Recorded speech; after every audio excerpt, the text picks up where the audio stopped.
जो ये साइकिल है इसको हम कहते हैं पल्मोनरी सर्कुलेशन, एक टाइप का सर्कुलेशन। और जो ये हार्ट टू बॉडी पार्ट है, heart to body part, body part to heart, इसको हम कहते हैं, अगर तुमने नोटिस किया होगा तो ये मेरा ब्लेड हो इसोफेगस के थ्रू नीचे जा रहा था, अपना खाना बनाएगा क्लोरोफिल वगैरह की मदद से, close open close open close open close open close open, alveoli करता है सारा काम, जिसको हम एयर साइकिल भी कहते हैं। लाइफ प्रोसेसेस को स्टार्टिंग से लेकर एंड तक, शुरुआत से लेकर आखिर तक एक ही शॉट में पढ़ेंगे। बस यार एक ही विनती आपसे, जल्दी तो आपको है लेकिन जल्दबाजी मत करना, आराम से इस वीडियो में आए हो तो शुरू से एंड तक देखना, सारे पीवाईक्यू वगैरह सब बन जाएंगे, आराम से नंबर भी आएंगे, बोर्ड में अच्छा परफॉर्म भी करोगे, प्री बोर्ड में भी करोगे, जिस भी स्कूल एग्जाम है उसमें भी करोगे, चिंता मत करना बस। यार स्वागत है आप सभी का ट्रू फॉर्म के इस अमेजिंग से प्लेटफॉर्म में।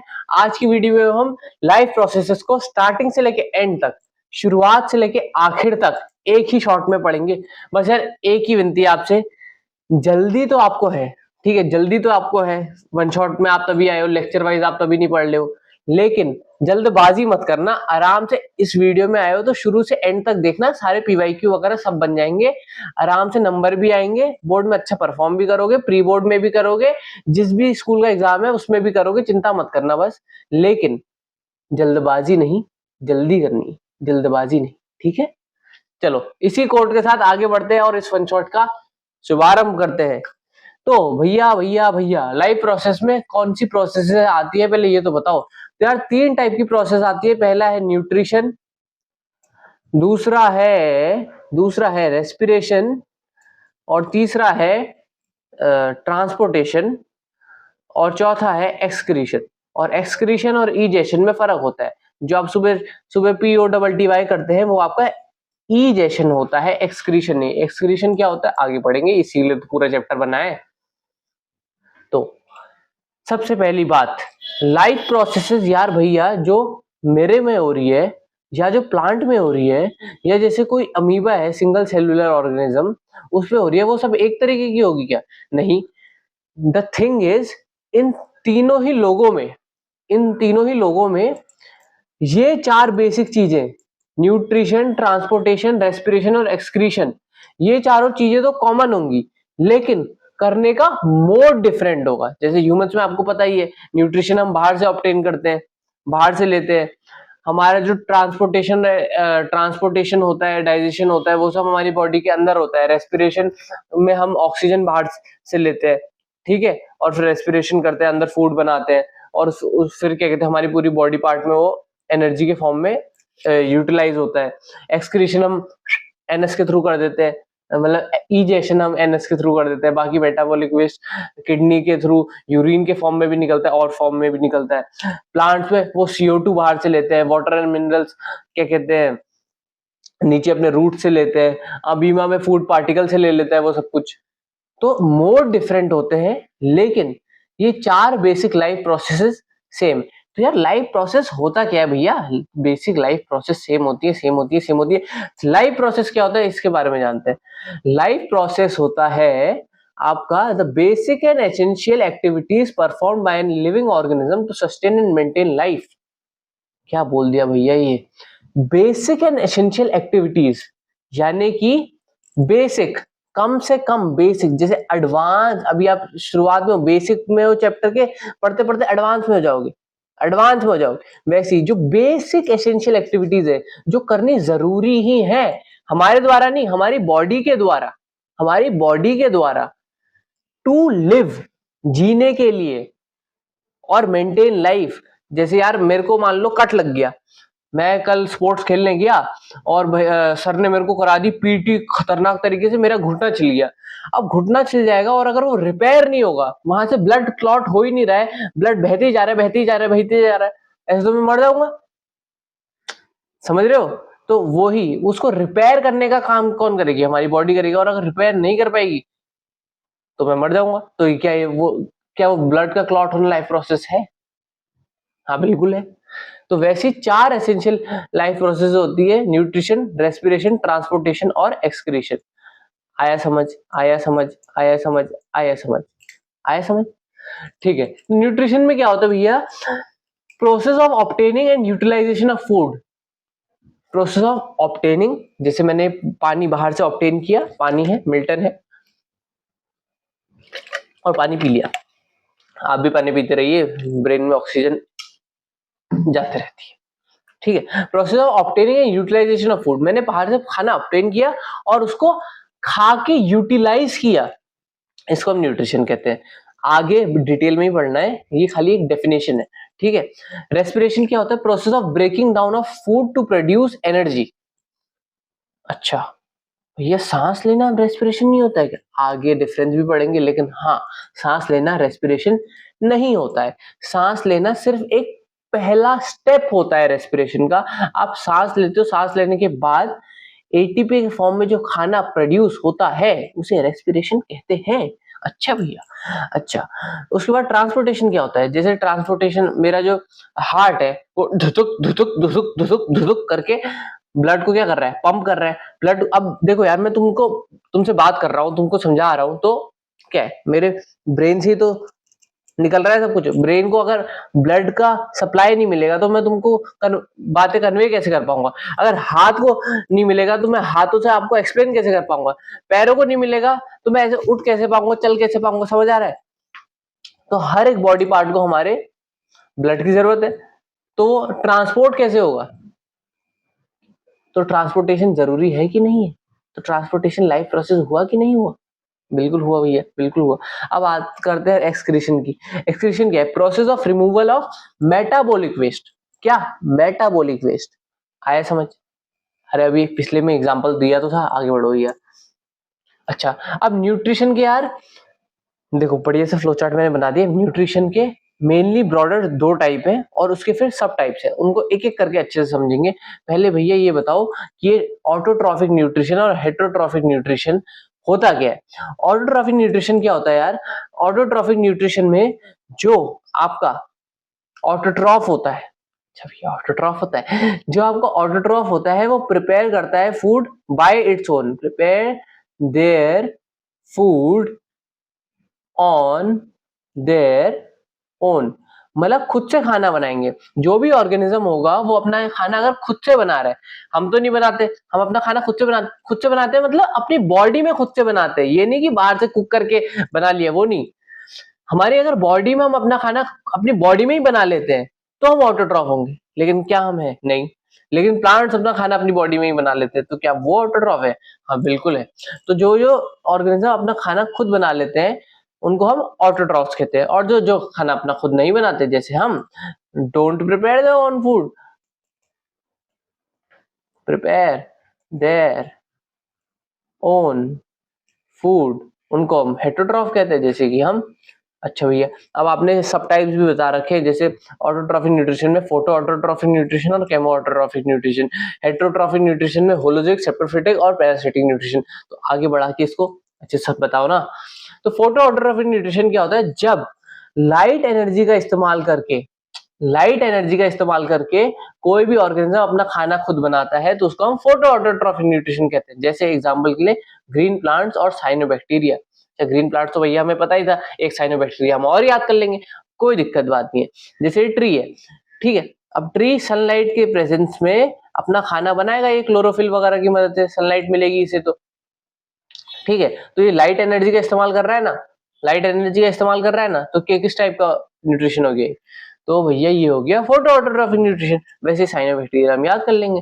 अच्छा, केमो ऑटोट्रॉफिक न्यूट्रिशन क्या होगा? उससे पहले मैं अपनी वीडियो को थोड़ा सा इधर कर लो भैया। ये केमो ऑटोट्रॉफिक न्यूट्रिशन क्या हो जाएगा? केमो ऑटोट्रॉफिक न्यूट्रिशन में क्या होता है? Utilisation of chemical energy to prepare food. देखो, फोटो ऑटोट्रॉफिक न्यूट्रिशन ये ऊपर आपने देखा, फोटो ऑटोट्रॉफिक न्यूट्रिशन में क्या था? खाना खाना लाइट एनर्जी के थ्रू बन रहा था, लेकिन केमो ऑटोट्रॉफिक न्यूट्रिशन में खाना केमिकल एनर्जी के थ्रू बन रहा है। तो केमिकल एनर्जी के थ्रू कैसे बनेगा भैया? वो उतना डिटेल में नहीं जाना है। जैसे ये है आपका नाइट्रोसोमनस, ऐसी बहुत सारे बैक्टीरिया होते हैं जो केमिकल एनर्जी के थ्रू अपना खाना बनाते हैं। ज्यादा से ज्यादा डिफरेंस आ जाता है, कोई टेंशन लेने वाली बात नहीं है। अब दोबारा हम अपने आप को इधर कर देते हैं, ठीक है, और आगे बढ़ते हैं। ठीक है, अब आता है heterotrophic nutrition. Heterotrophic nutrition obviously थोड़ा ज्यादा इंपॉर्टेंट है, क्योंकि एग्जाम्पल ज्यादा है और पॉइंट ज्यादा है, तो याद भी ज्यादा रखना है। आया समझ? अच्छा, हेटेरोट्रॉफिक न्यूट्रिशन में आते 3 पार्ट्स, क्या क्या? होलोजोइक, सेप्टोफिटिक और पैरासिटिक। एक एक करके समझते हैं। होलोजोइक में क्या होता है? ऑर्गेनिज्म जो होता है ना, एग्जाम्पल अभी दे रहा हूं, ऑर्गेनिज्म क्या करता है? इंजेस्ट करता है solid food and digest it inside the body. कुछ समझ आया? जो ऑर्गेनिज्म होता है, जैसे एग्जांपल के लिए ये देखो, हम या अमीबा, जो ऑर्गेनिज्म होता है वो इंजेस्ट करता है solid food from inside, sorry from outside, और जो डाइजेशन वाला पार्ट है वो अपने बॉडी के अंदर करता है, मतलब खाना लेता बाहर से है और जो भी बाकी काम है वो अंदर करता है। समझ आया? समझ आया? बिल्कुल आया होगा, बिल्कुल आया होगा। ठीक है भैया, आगे बढ़ो। अच्छा, तो जो digestion and absorption of food होता है वो इनसाइड द एनिमल बॉडी होता है। हम भी तो एनिमल ही है ना। हाँ बिल्कुल एनिमल है भैया, हरकतें भी वैसी हैं हमारी, आपकी भी। हाँ हाँ भाई, मेरी भी। तो ह्यूमंस क्या है, eat and digest complex food inside the body. वैसी अमीबा में भी क्या होता है, फूड पार्टिकल्स सूडोपोडिया, एक फिंगर लाइक प्रोजेक्शन होता है, उसके थ्रू वो अंदर लेता है। अमीबा के बारे में हमें आगे डिटेल में भी पढ़ना ही पड़ना है। अच्छा, अब भैया सेप्रोफिटिक न्यूट्रिशन बताओ, ये क्या होता है? Organism feed on dead and decaying material by secreting digestive enzymes outside the body. इसमें क्या कर रहा है ऑर्गेनिज्म, जैसे एग्जांपल के लिए ये देख लो, ये है आपका ब्रेड मोल्ड। क्या है? ब्रेड, सॉरी ये तो आपका वो है मशरूम है, ये है आपका मशरूम, और ये है आपका ब्रेड मोल्ड। ये दिख रहा है, दिख रहा है, दिख रहा है, ये ये है आपका ब्रेड मोल्ड। ये देखा है ना, ब्रेड में फंगस लग जाता है, तो जो फंगाई होते हैं जैसे ब्रेड मोल्ड, ये आपके सारे क्या होते हैं, सेप्रोफिटिक न्यूट्रिशन करते हैं। सेप्रोफिटिक न्यूट्रिशन अभी आपने भैया ऊपर बताया था, क्या बताया था कि organism fade on dead and decaying material. Dead और डिकिंग मटेरियल में बाहर से वो एंजाइम्स अपने बॉडी से निकालते हैं, एंजाइम्स बाहर को निकालते हैं और एंजाइम्स निकाल के अपना न्यूट्रिशन वो ले लेते हैं। फूड इज डाइजेस्टेड एक्सटर्नली, बाहर डाइजेस्ट हो रहा है food, break down of food बाहर हो रहा है। डाइजेशन क्या ही होता है, break down of food, break down of food बाहर हो रहा है, अंदर नहीं हो रहा है, बाहर हो रहा है। आया समझ? एंड न्यूट्रिएंट्स आर अब्सॉर्ब्ड, उसके बाद न्यूट्रिएंट्स को क्या कर लेते हैं, अब्सॉर्ब कर लेते हैं। एग्जांपल के लिए rhizopus bread mould grows on bread, जो मैंने आपको दिखाई दिया, और मशरूम क्या है, decomposes organic waste and dead matter. अच्छा, राइस जो आपको मशरूम है वो फंगाई तो है, लेकिन उसको हम खाते भी हैं, ये पता है ना? ठीक है भैया, पता तो है। अब आप पैरासिटिक बताने के लिए दोबारा अपने आप को इधर कर दो। अच्छा ठीक है, तो पैरासिटिक में क्या है, पैरासिटिक न्यूट्रिशन में ऑर्गेनिजम्स लिव ऑन और inside the host and derive nutrition without harming the host. जैसे मच्छर, जानते हो मच्छर? तो जो मच्छर होता है, मच्छर का जो सिंगल सेल्यूलर ऑर्गेनिज्म होता है वो होता है प्लाज्मोडियम। क्या होता है प्लाज्मोडियम? वही कॉज करता है malaria by living inside the humans RBC. हमारे जो रेड ब्लड सेल्स हैं उसके अंदर प्लाज्मोडियम चले जाता है और वहां रह के हमें मलेरिया कॉज कर देता है, लेकिन हमें मार देता है क्या वो? ये मलेरिया से लोग मरते तो हैं, अरे लेकिन वो मारने के लिए आया नहीं था ना, मतलब वो खाली न्यूट्रिशन लेता है। अगर हम दवाई वगैरह लेंगे तो हो जाएगा। और कसकटा, अमरबेल वगैरह जैसे प्लांट होते हैं वो क्या होते हैं, पैरासाइट होते हैं, और वो ग्रीन प्लांट्स में पाए जाते हैं। इसमें क्या होता है, वो जो भी ऑर्गेनिज्म है वो होस्ट, जैसे हम होस्ट हैं मच्छर के, प्लाज्मोडियम के, तो वो बिना मारे अपना न्यूट्रिशन लेते रहते हैं। इसी को हम क्या कहते हैं, इसी को हम पैरासिटिक न्यूट्रिशन कहते हैं। एग्जाम्पल दिखा दो भैया। एग्जाम्पल हो गया जैसे ये क्या है, प्लाज्मोडियम, प्लाज्मोडियम।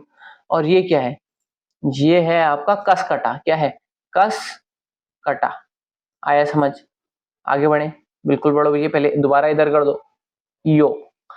चलो, तो अब आता है बहुत ही इंपॉर्टेंट टॉपिक जो होता है photosynthetic autotrophic nutrition in plants. Plants में फोटोसिंथेटिक ऑटोट्रॉफिक न्यूट्रिशन कैसे होता है, बेसिक सी बात है। फोटोसिंथेसिस कैसे होता है ये बता रहा है, बहुत ही भयंकर अंग्रेजी में लिख के। ठीक है, तो ऑटोट्रॉफिक न्यूट्रिशन तो आपको पता ही है, prepare their own food with symbol inorganic substances. Inorganic substances आगे पढ़ेंगे, बहुत इंपॉर्टेंट स्लाइड है, यहाँ से बहुत सारे क्वेश्चंस आते हैं, इसलिए आराम से पढ़ना। ठीक है, मैंने कहा ना जल्दबाजी नहीं, जल्दी लेकिन जल्दबाजी नहीं। अच्छा, डेफिनेशन ऑफ फोटोसिंथेसिस तो 6, 7, 8, 9, 10, 11, 12 हर जगह पढ़ते आ रहे हो। 11, 12 तो नहीं हुआ भैया, अरे पढ़ लोगे अगर बायोलॉजी लोगे तो। फोटोसिंथेसिस होती क्या है, एक बार डेफिनेशन रीड कर दे रहा हूं, सबको पता होना चाहिए होता क्या है। Photosynthesis is the process by which green plants prepare their own food in the form of glucose from carbon dioxide and water in the presence of sunlight and chlorophyll releasing oxygen as a byproduct। सबको पता है ना ये बात। क्या होता है photosynthesis में, फोटोसिंथेसिस में कार्बन डाइऑक्साइड और वाटर की मदद से क्लोरोफिल और सनलाइट के प्रेजेंस में क्या बना देते हैं, क्या बना देते हैं, अरे प्लांट्स अपना फूड बना देते हैं ग्लूकोज के फॉर्म में। उसमें मेन इंपॉर्टेंट बात ये है अब कि आपको ये जो दिख रही है इक्वेशन, ये बाय हार्ट याद होनी चाहिए। अच्छा भैया बाय हार्ट याद होती है? अरे बाय ब्रेन ही कर लो, लेकिन कर तो लो। 6CO2 plus 6H2O in the presence of sunlight and chlorophyll gives, इसको क्या कहते हैं? इसको कहते हैं ग्लूकोज। क्या है ये? ग्लूकोज प्लस 6O2, यानी कि अच्छा सब 6 है, कोई दिक्कत नहीं है, बैलेंस अब कर लेंगे। बैलेंस अगर करने की जरूरत पड़ी तो खुद कर भी सकते हो, फर्स्ट चैप्टर में अच्छे से सीखा ही होगा। लेकिन अगर डायरेक्टली याद हो सकता है तो डायरेक्टली याद कर लो। 6CO2 plus 6H2O in the presence of sunlight and chlorophyll gives glucose plus 6 oxygen molecules. आगे समझ। अच्छा, अब रॉ मटेरियल क्या रिक्वायर होते हैं फोटोसिंथेसिस के? अरे वही जो आपने अभी अभी देखा, कार्बन डाइऑक्साइड, वाटर, क्लोरोफिल और sunlight. Carbon dioxide taken through the stomata. Stomata क्या होता है भैया? आगे पढ़ लेंगे ना यार। Taken through the stomata. Water absorbed from soil and roots. Chlorophyll कहां से मिल रहा है? Green pigment in the leaves that trap solar energy. Chlorophyll क्या होता है? या क्लोरोफिल एक ग्रीन पिगमेंट लाइक सब्सटेंस होता है जो क्लोरोप्लास्ट में पाया जाता है, जिसकी मदद से सनलाइट से जो एनर्जी आ रही है उसको यूज कर पाते हैं प्लांट्स खाना बनाने के लिए। आया समझ? नहीं आया समझ? आया समझ? नहीं आया समझ? तो बैक करो दोबारा। सनलाइट क्या होती है? सनलाइट क्या होती है भैया? सनलाइट क्या होती है? सन से जो एनर्जी आ रही होती है वो सनलाइट होती है, main source of energy absorbed by the chlorophyll. तो ये चार चीजें रॉ मटेरियल थे। मजाक में लेके चला हूं, लेकिन ये स्लाइड बहुत इंपॉर्टेंट है, अगली स्लाइड भी इंपॉर्टेंट है। अच्छा, क्योंकि ये इतनी बार आ चुका है ना, मतलब अल्टरनेट टाइम तो आ ही जाता है। मतलब इस साल नहीं आएगा तो अगले साल आ जाएगा, इस साल नहीं आएगा तो अगले साल आ जाएगा, इस साल आ गया तो अगले साल नहीं आएगा, या दोनों साल भी आ जाता है। तो बहुत ही इंपॉर्टेंट क्वेश्चन है कि स्टेप्स ऑफ फोटोसिंथेसिस बताओ। तो स्टेप्स क्या है फोटोसिंथेसिस के? सब आराम से ध्यान से समझेंगे क्या क्या है भैया, क्या क्या है। पहला क्या है? Absorption of light energy by chlorophyll. सबसे पहले क्या होता है, सन से ये देखो, सन से जो क्लोरोफिल में, एक सेकंड व्हाइट ले लेता हूँ। सन से सबसे पहले क्या है, क्लोरोफिल में लाइट एनर्जी का एब्जॉर्प्शन होता है। फिर क्या होता है भैया? फिर उसके बाद क्या होता है? उसके बाद होता है conversion of light energy into chemical energy in the form of ATP. इसे छोड़ दो अभी, in the form of ATP. तो लाइट एनर्जी किस में कन्वर्ट होती है? केमिकल एनर्जी में कन्वर्ट होती है। क्लोरोफिल क्या करता है? लाइट एनर्जी को आगे भेज के केमिकल एनर्जी में कन्वर्ट करता है in the form of ATP. फिर क्या होता है भैया? फिर होता है बहुत ही इंपॉर्टेंट स्टेप जो होता है स्प्लिटिंग ऑफ वाटर मॉलिक्यूल, जिसको हम फोटोलिसिस भी कहते हैं। अगर ये नहीं हुआ तो भाई साहब ग्लूकोज बन ही नहीं सकता। क्या होता है इसमें जो आपने वो H2O का मॉलिक्यूल देखा था ना, ये H+ आयंस और O2 आयंस में कन्वर्ट हो जाता है, टूट जाता है।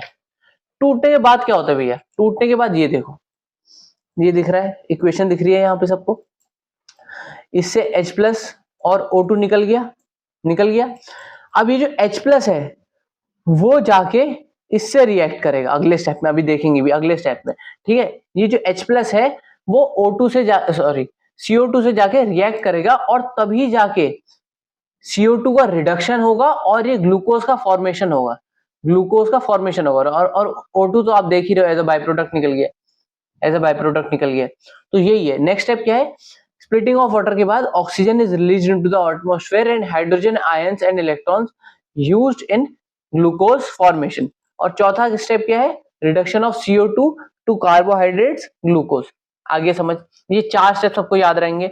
याद नहीं रहेंगे तो एक बार जब PDF में दूंगा उसके बाद दोबारा से इसको पढ़ लेना यार, ठीक है। और इंपॉर्टेंस ऑफ फोटोसिंथेसिस तो आपको पता ही है, नहीं पता है तो इनको भी रीड कर लेना। आगे बढ़ो भैया। अच्छा, अब यार ये स्टोमेटा क्या हुए है? किसी को पता है स्टोमेटा क्या है? स्टोमेटा क्लोरोप्लास्ट के बाद क्लोरोफिल के अंदर छुपा हुआ एक पिगमेंट है जिसके थ्रू सारी गैसेस का आदान प्रदान होता है और कुछ जो एक्सेसिव वाटर बच जाता है। जब पानी नीचे से लिया जाता है ना रूट से, तो एक्सेसिव वाटर भी रह जाता है। अब जैसे मैं पानी पीते ही जाऊं तो तुरंत टॉयलेट आएगी ना, यूरिन करने के लिए जाना पड़ेगा ना मेरे को। तो मैं एक्सेसिव के लिए क्या कर रहा हूँ? उसको बाहर निकाल रहा हूँ। एक्सेसिव पानी हो गया तो उसे बाहर निकाल रहा हूँ। तो एक्सेसिव पानी भी स्टोमेटा के थ्रू ही बाहर निकलता है। ऐसा। और क्या निकलता है? अरे गैसेस एक्सचेंज तो उसका मेन काम है ही ना, तो वही आगे देख लेते हैं। स्टोमेटा में क्या है यार? स्टोमेटा में क्या है? अच्छा, स्टोमेटा में दो चीजें याद रहनी चाहिए, दो चीजें, ओपनिंग एंड क्लोजिंग कैसे होती है, opening and closing of stomata. Stomata stomata stomata अगर ओपनिंग और क्लोजिंग आता है आपको तो सब आता है, बाकी तो मैंने आपको समझा दिया, गैसेस वगैरह का एक्सचेंज होता है, वाटर वगैरह का एक्सचेंज होता है। तो होता कैसा है ये बताओ ना। ये डायग्राम दिख रहा है सबको? ये डायग्राम दिख रहा है सबको? डायग्राम में क्या है? ये है आपका स्टोमेटा ओपन, ये है आपका स्टोमेटा ओपन। स्टोमेटा जब ओपन होता है तो ये जो गार्ड सेल्स होते हैं, मेन काम है गार्ड सेल्स का है। किसका है? गार्ड सेल्स का है। गार्ड सेल्स जब ऐसे थे तो स्टोमेटा क्लोज था। ये वाले डायग्राम में आप देख रहे होंगे, ये जो गार्ड सेल्स हैं, ये जो साइड में गार्ड सेल्स लगे हुए हैं, ये और ये जब ये बिल्कुल क्लोज है, ऐसे क्लोज है, तो ये क्या है? क्लोज्ड है स्टोमेटा। और जब ये ऐसे खुल जाएंगे और ये बीच में से गैप दिख रहा है, गैप दिख रहा है, गैप दिख रहा है, तो ये जो जब खुल जाएंगे तो स्टोमेटा ओपन, ये क्लोज, ये ओपन, ये क्लोज, ये ओपन, ये close, open, close, open, close, open. ठीक है। तो अच्छा, ओपन होने के बाद जो ये जो बीच का पार्ट ओपन हो जाता है इसको हम स्टोमेटल पोर कहते हैं। ये जो रेड रेड पार्ट दिख रहा है ये न्यूक्लियस होता है। डायग्राम अच्छे से मतलब लेबलिंग वगैरह आती नहीं है, लेकिन just to be on a safer side थोड़ा सा देख लेते हैं। और ये जो ग्रीन पिगमेंट है ये क्या है? क्लोरोप्लास्ट।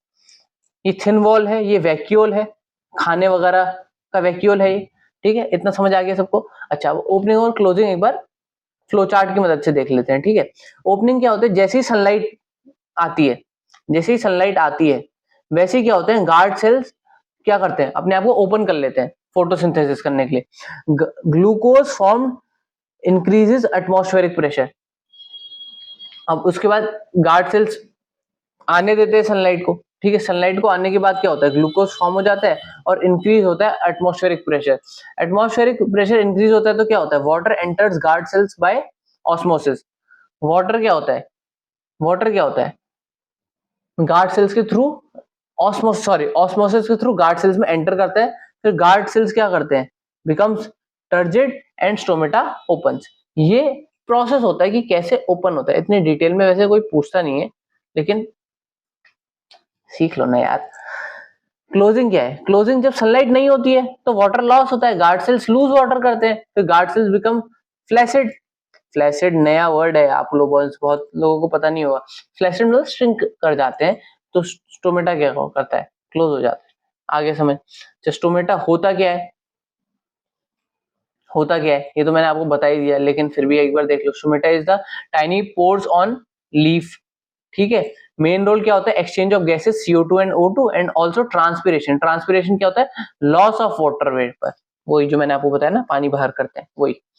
आगे बढ़ो फिर भैया, आपने जब बता ही दिया तो ये दिखा क्या रहे हो? दिखाना जरूरी होता है, मेहनत किए। चलिए, तो ये वही है, ये थोड़ा पीपीटी में वो हो गया, ये ऐसे ऐसे करते हुए था। क्या था? GIF था यार।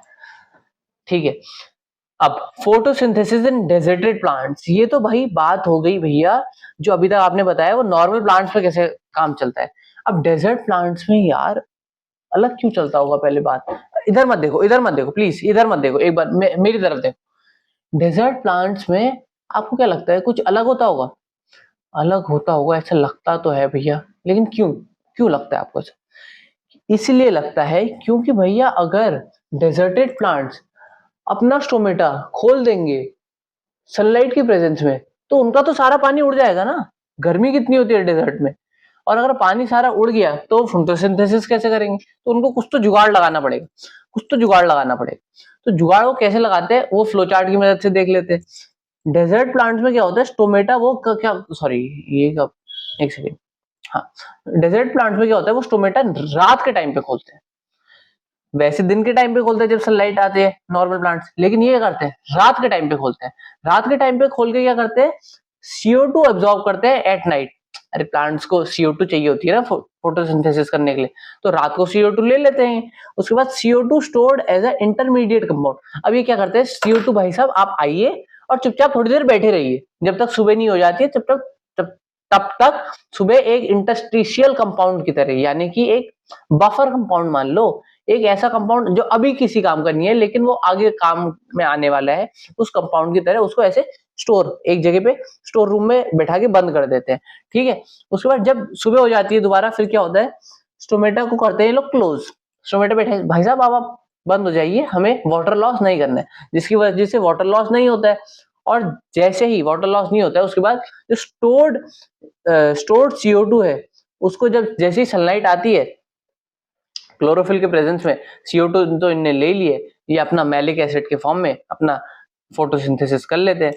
अच्छा, नीचे एक बात लिखी है, unlike normal plant stomata open during day, desert plants like कस्कटा, agave open stomata at night to reduce water loss and still carry out photosynthesis. इससे असर्शन एंड रीजन बन जाता है। अच्छा भैया, अरे बन जाता है, बता दिया ना, कर लेना, ठीक है। अब आते हैं होलोजोइक न्यूट्रिशन पे। अच्छा, एक सरप्राइज और है, जब चैप्टर पूरा हो जाएगा उसके बाद मैंने 10 MCQ बनाए हैं पूरे चैप्टर से, उन 10 MCQ को देखते हैं कौन सबसे अच्छे से पूरे सही करता है, वो भी इंपॉर्टेंट है, ठीक है। अच्छा, अब यार होलोजोइक न्यूट्रिशन, अब भैया बार बार क्यों बता रहे हो आप? होलोजोइक न्यूट्रिशन में इसलिए बता रहा हूँ क्योंकि आगे होलोजोइक न्यूट्रिशन में न्यूट्रिशन इन अमीबा है, जो कि एक होलोजोइक मटेरियल है, ठीक है। तो सीधा अमीबा ही बताओ ना, क्या है न्यूट्रिशन इन अमीबा? अमीबा सब जानते हैं, एक यूनिसेलुलर ऑर्गेनिज्म है, 9th क्लास में थोड़ा बहुत पढ़ा है, थोड़ा बहुत, ठीक। तो ये आपको दिख रहा है अमीबा। अमीबा क्या है? ये है अमीबा। क्या है? ये है अमीबा।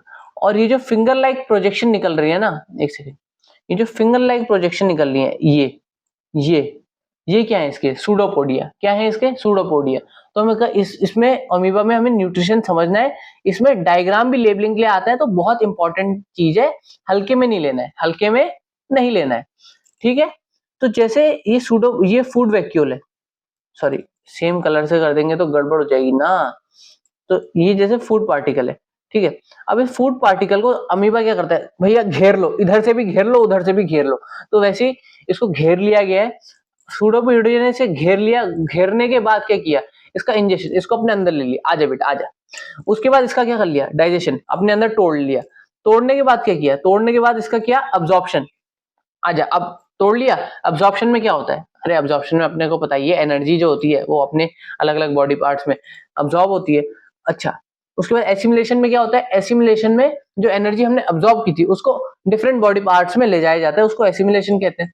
फिर इजेशन, जब खा पी के टन हो गए, उसके बाद सारा जो बचा कुचा था उसको निकल जाओ भैया निकल जाओ, वही ये जो वेस्ट प्रोडक्ट है इसको निकाल दिया गया। अच्छा, डायग्राम के थ्रू समझ लेते हैं। सबसे पहले हुआ इंजेक्शन, इसको पढ़ लेना। इंजेक्शन में क्या हुआ?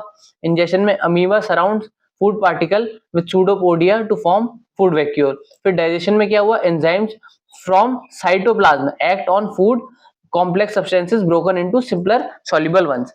साइटोप्लाज्म में एंजाइम सिक्रीट होते हैं और कॉम्प्लेक्स फूड को इसमें ब्रेक डाउन करते हैं, सिंपलर फूड्स में। और उसके बाद क्या होता है? Absorption, digested food absorbed into the cytoplasm. जो डाइजेस्ट कर लिया है फूड अब्जॉर्ब इससे पहले डाइजेशन में, फिर उसको अब्जॉर्ब किया जाता है साइटोप्लाज्म में। उसके बाद एब्जॉर्ब फूड को एनर्जी और ग्रोथ और रिपेयर के लिए हर जगह बॉडी पार्ट में एसिमिलेशन के थ्रू पहुंचाया जाता है। और फिर इजेशन, अनडाइजेस्ट फूड को फूड वैक्यूल से बाहर निकाल दिया जाता है। आया समझ?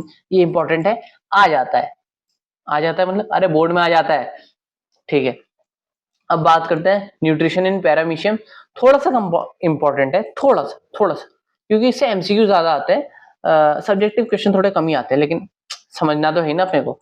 अच्छा, ये है आपका सूडोपोडिया। क्या है आपका? सूडोपोडिया। सूडोपोडिया क्या बोल रहा हूं मैं? दिस इज आप, ये है आपका पैरामीशियम, ठीक है। ये है आपका पैरामीशियम।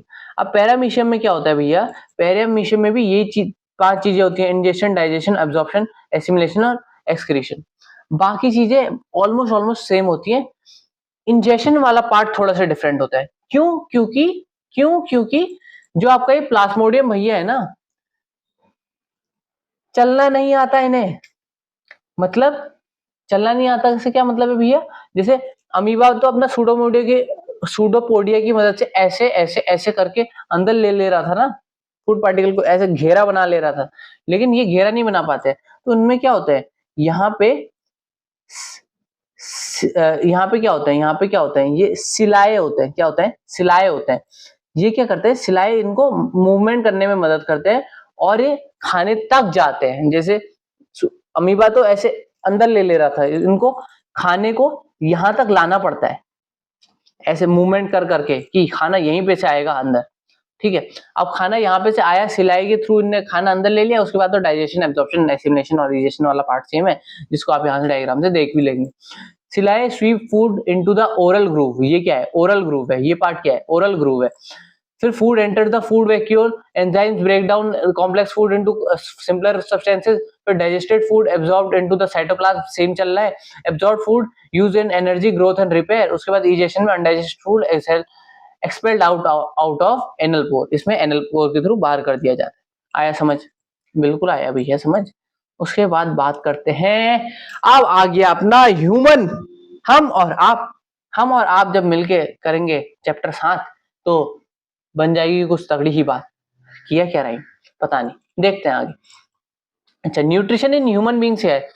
अच्छा, आराम से पहले तो सांस ले लो। इतना समझ आ गया ना, अभी तक जितना पढ़ा है इतना समझ आ गया ना, तो आगे भी समझ आएगा। क्यों? क्योंकि जल्दी करनी है, जल्दबाजी नहीं, ठीक है। तो न्यूट्रिशन इन ह्यूमन बींग्स क्या है भैया?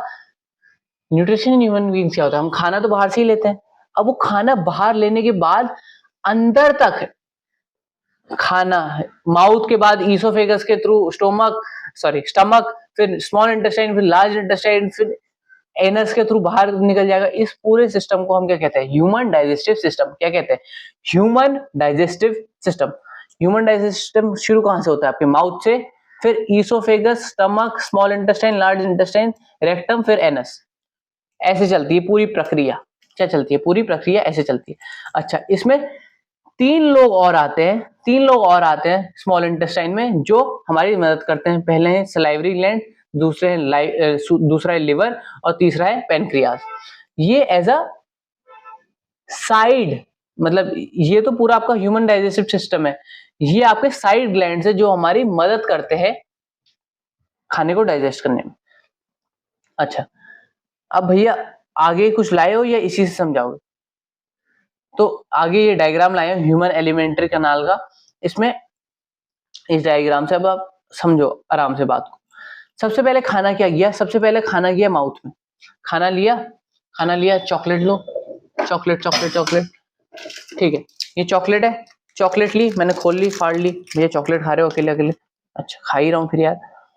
तो मैं चॉकलेट क्या है, खा ली। अब चॉकलेट मेरे माउथ में गई। माउथ के बाद टीथ क्या कर रहे हैं? चबा रहे हैं। मैं चबा रहा हूँ।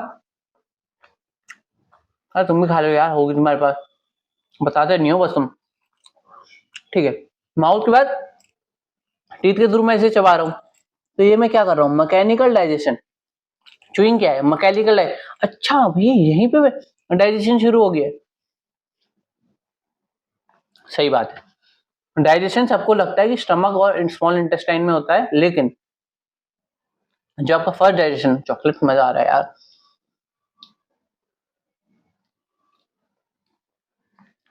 भैया जल्दी करो, जल्दबाजी नहीं, जल्दी, ठीक है। तो टीथ में आपका मैकेनिकल डाइजेशन सबसे पहले शुरू हो गया च्यूइंग के थ्रू। फिर माउथ में भैया और क्या होता है? टंग। टंग के थ्रू मैंने इसका टेस्ट लिया, तो टंग क्या करती है? Testing food. फिर सलाइवरी ग्लैंड्स होते हैं। अभी मैंने खाया, ठीक है। अब खाया तो मेरे मुंह में थूक आया। क्या आया? थूक। थूक क्या है? सलाइवा है। सलाइवा है तो सलाइवा करता क्या है? सलाइवा में होते हैं सलाइवरी अमाइलेज। यार ये सब इंपॉर्टेंट है, ये डायग्राम बना के लाया हूं, सब इंपॉर्टेंट है। सलाइवरी अमाइलेज होते हैं जो डाइजेशन ऑफ स्टार्च में मदद करते हैं। सबको ग्लैंड पता होना चाहिए, उसमें क्या पाया जाता है वो पता होना चाहिए, और वो क्या फंक्शन करता है ये भी पता होना चाहिए। अच्छा, फिर मैं जैसे पानी पी लेता हूं। अब देखो, जैसे मैंने पानी पिया, अगर तुमने नोटिस किया होगा तो ये मेरा गले के थ्रू, ईसोफेगस के थ्रू नीचे जा रहा था। तो माउथ के बाद क्या आता है? ईसोफेगस। क्या आता है? ईसोफेगस। ईसोफेगस में क्या होते हैं? पेरिस्टैल्टिक मूवमेंट होते हैं। अब भैया ये पेरिस्टैल्टिक मूवमेंट क्या होते हैं? जैसे ये आपको दिख रहा है ईसोफेगस, ये दिख रहा है ईसोफेगस, ये दिख रहा है, सबको दिख रहा है। थोड़ा कलर कर दो इसे। ये है आपका ईसोफेगस।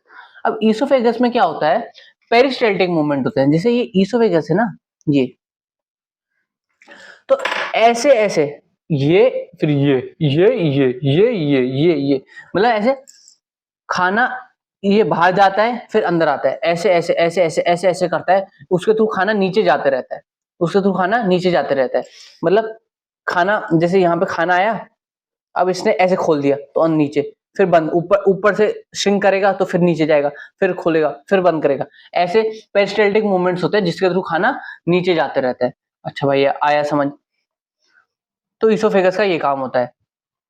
फिर आ जाता है हमारे मेन बात क्या भैया, मेन बात है स्टोमक की।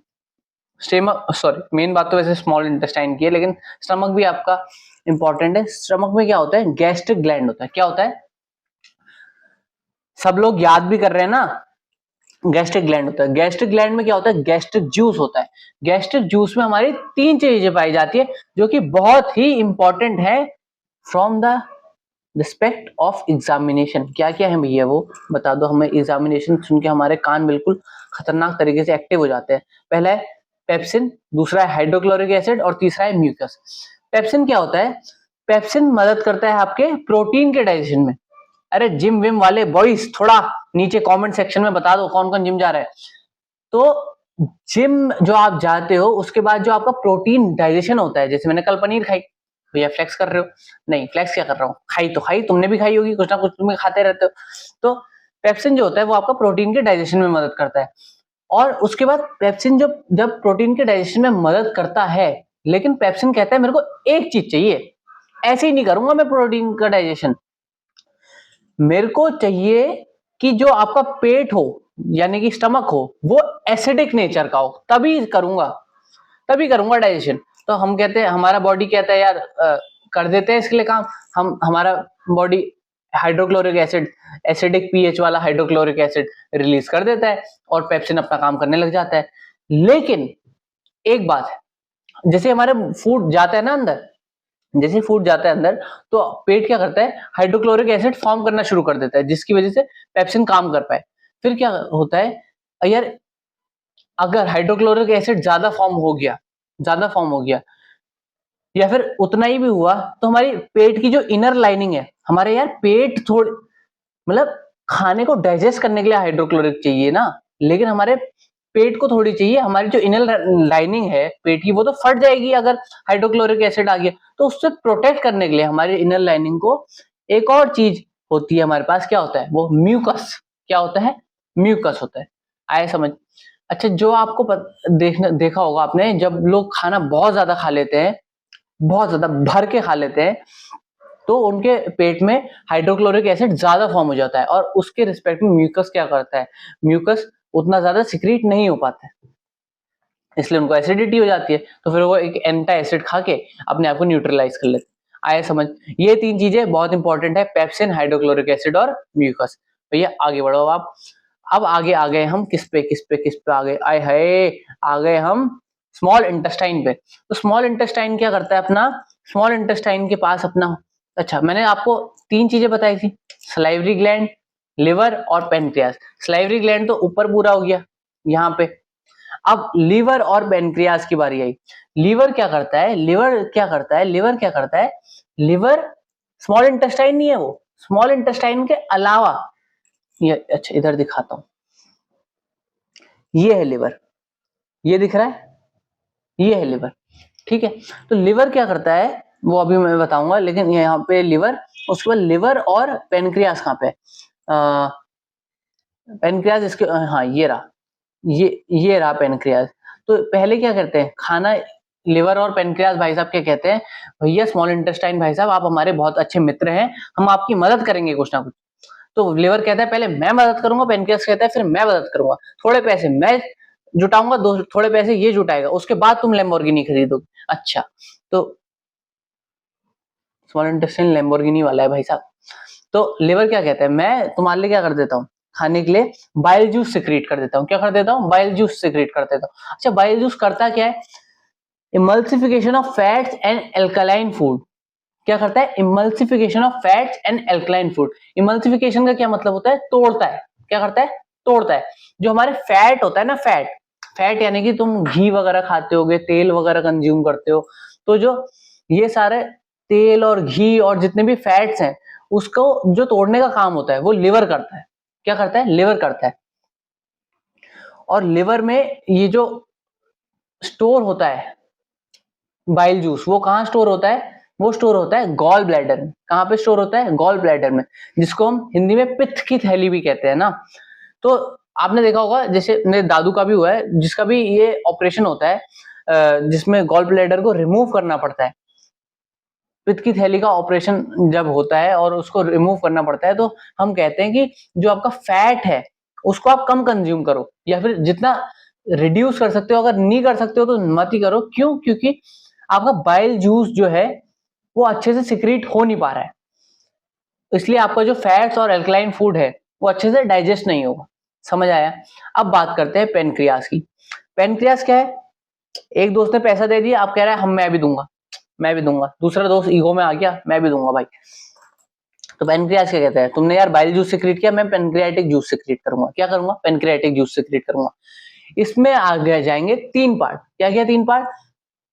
पेनक्रियाटिक अमाइलेज, ट्रिप्सिन और लाइपेज। फिर से बहुत इंपॉर्टेंट चीजें हैं तो याद होनी ही चाहिए, और भैया हम करेंगे भी, इतना टेंशन मत लो, कर लेंगे हम। पेनक्रियाटिक अमाइलेज क्या होता है? कार्बोहाइड्रेट का डाइजेशन करता है। जैसे पेप्सिन क्या करता था? अच्छा, पेप्सिन कहाँ प्रेजेंट था? पेप्सिन प्रेजेंट था गैस्ट्रिक ग्लैंड। गैस्ट्रिक ग्लैंड कहाँ था? स्टमक में। वैसे ही पेनक्रियाटिक अमाइलेज कहाँ प्रेजेंट है? पेनक्रियाज में। पेनक्रियाज अच्छा, और करता क्या है? कार्बोहाइड्रेट का डाइजेशन। इतना आगे समझ। कार्बोहाइड्रेट क्या होता है? केला खाए हो, केला खाए हो, रोटी खाए हो, ये सारी चीजें क्या है? ये सारे कार्बोहाइड्रेट जो हमें इंस्टेंट एनर्जी देते हैं। जो हमें इंस्टेंट एनर्जी देते हैं उनको हम कार्ब्स कहते हैं। 2 टाइप के कार्ब्स होते हैं, एक सिंपल कार्ब्स, एक कॉम्प्लेक्स कार्ब। इसके बारे में डिटेल में आप आराम से पढ़ लेना, आराम से पढ़ लेना, कोई दिक्कत नहीं है। फिजिकल एजुकेशन अगर आप लेंगे 11th-12th में तो आपको ये आराम से पढ़ना पड़ेगा, और छोटी क्लासेस में भी पढ़ाई होगा यार।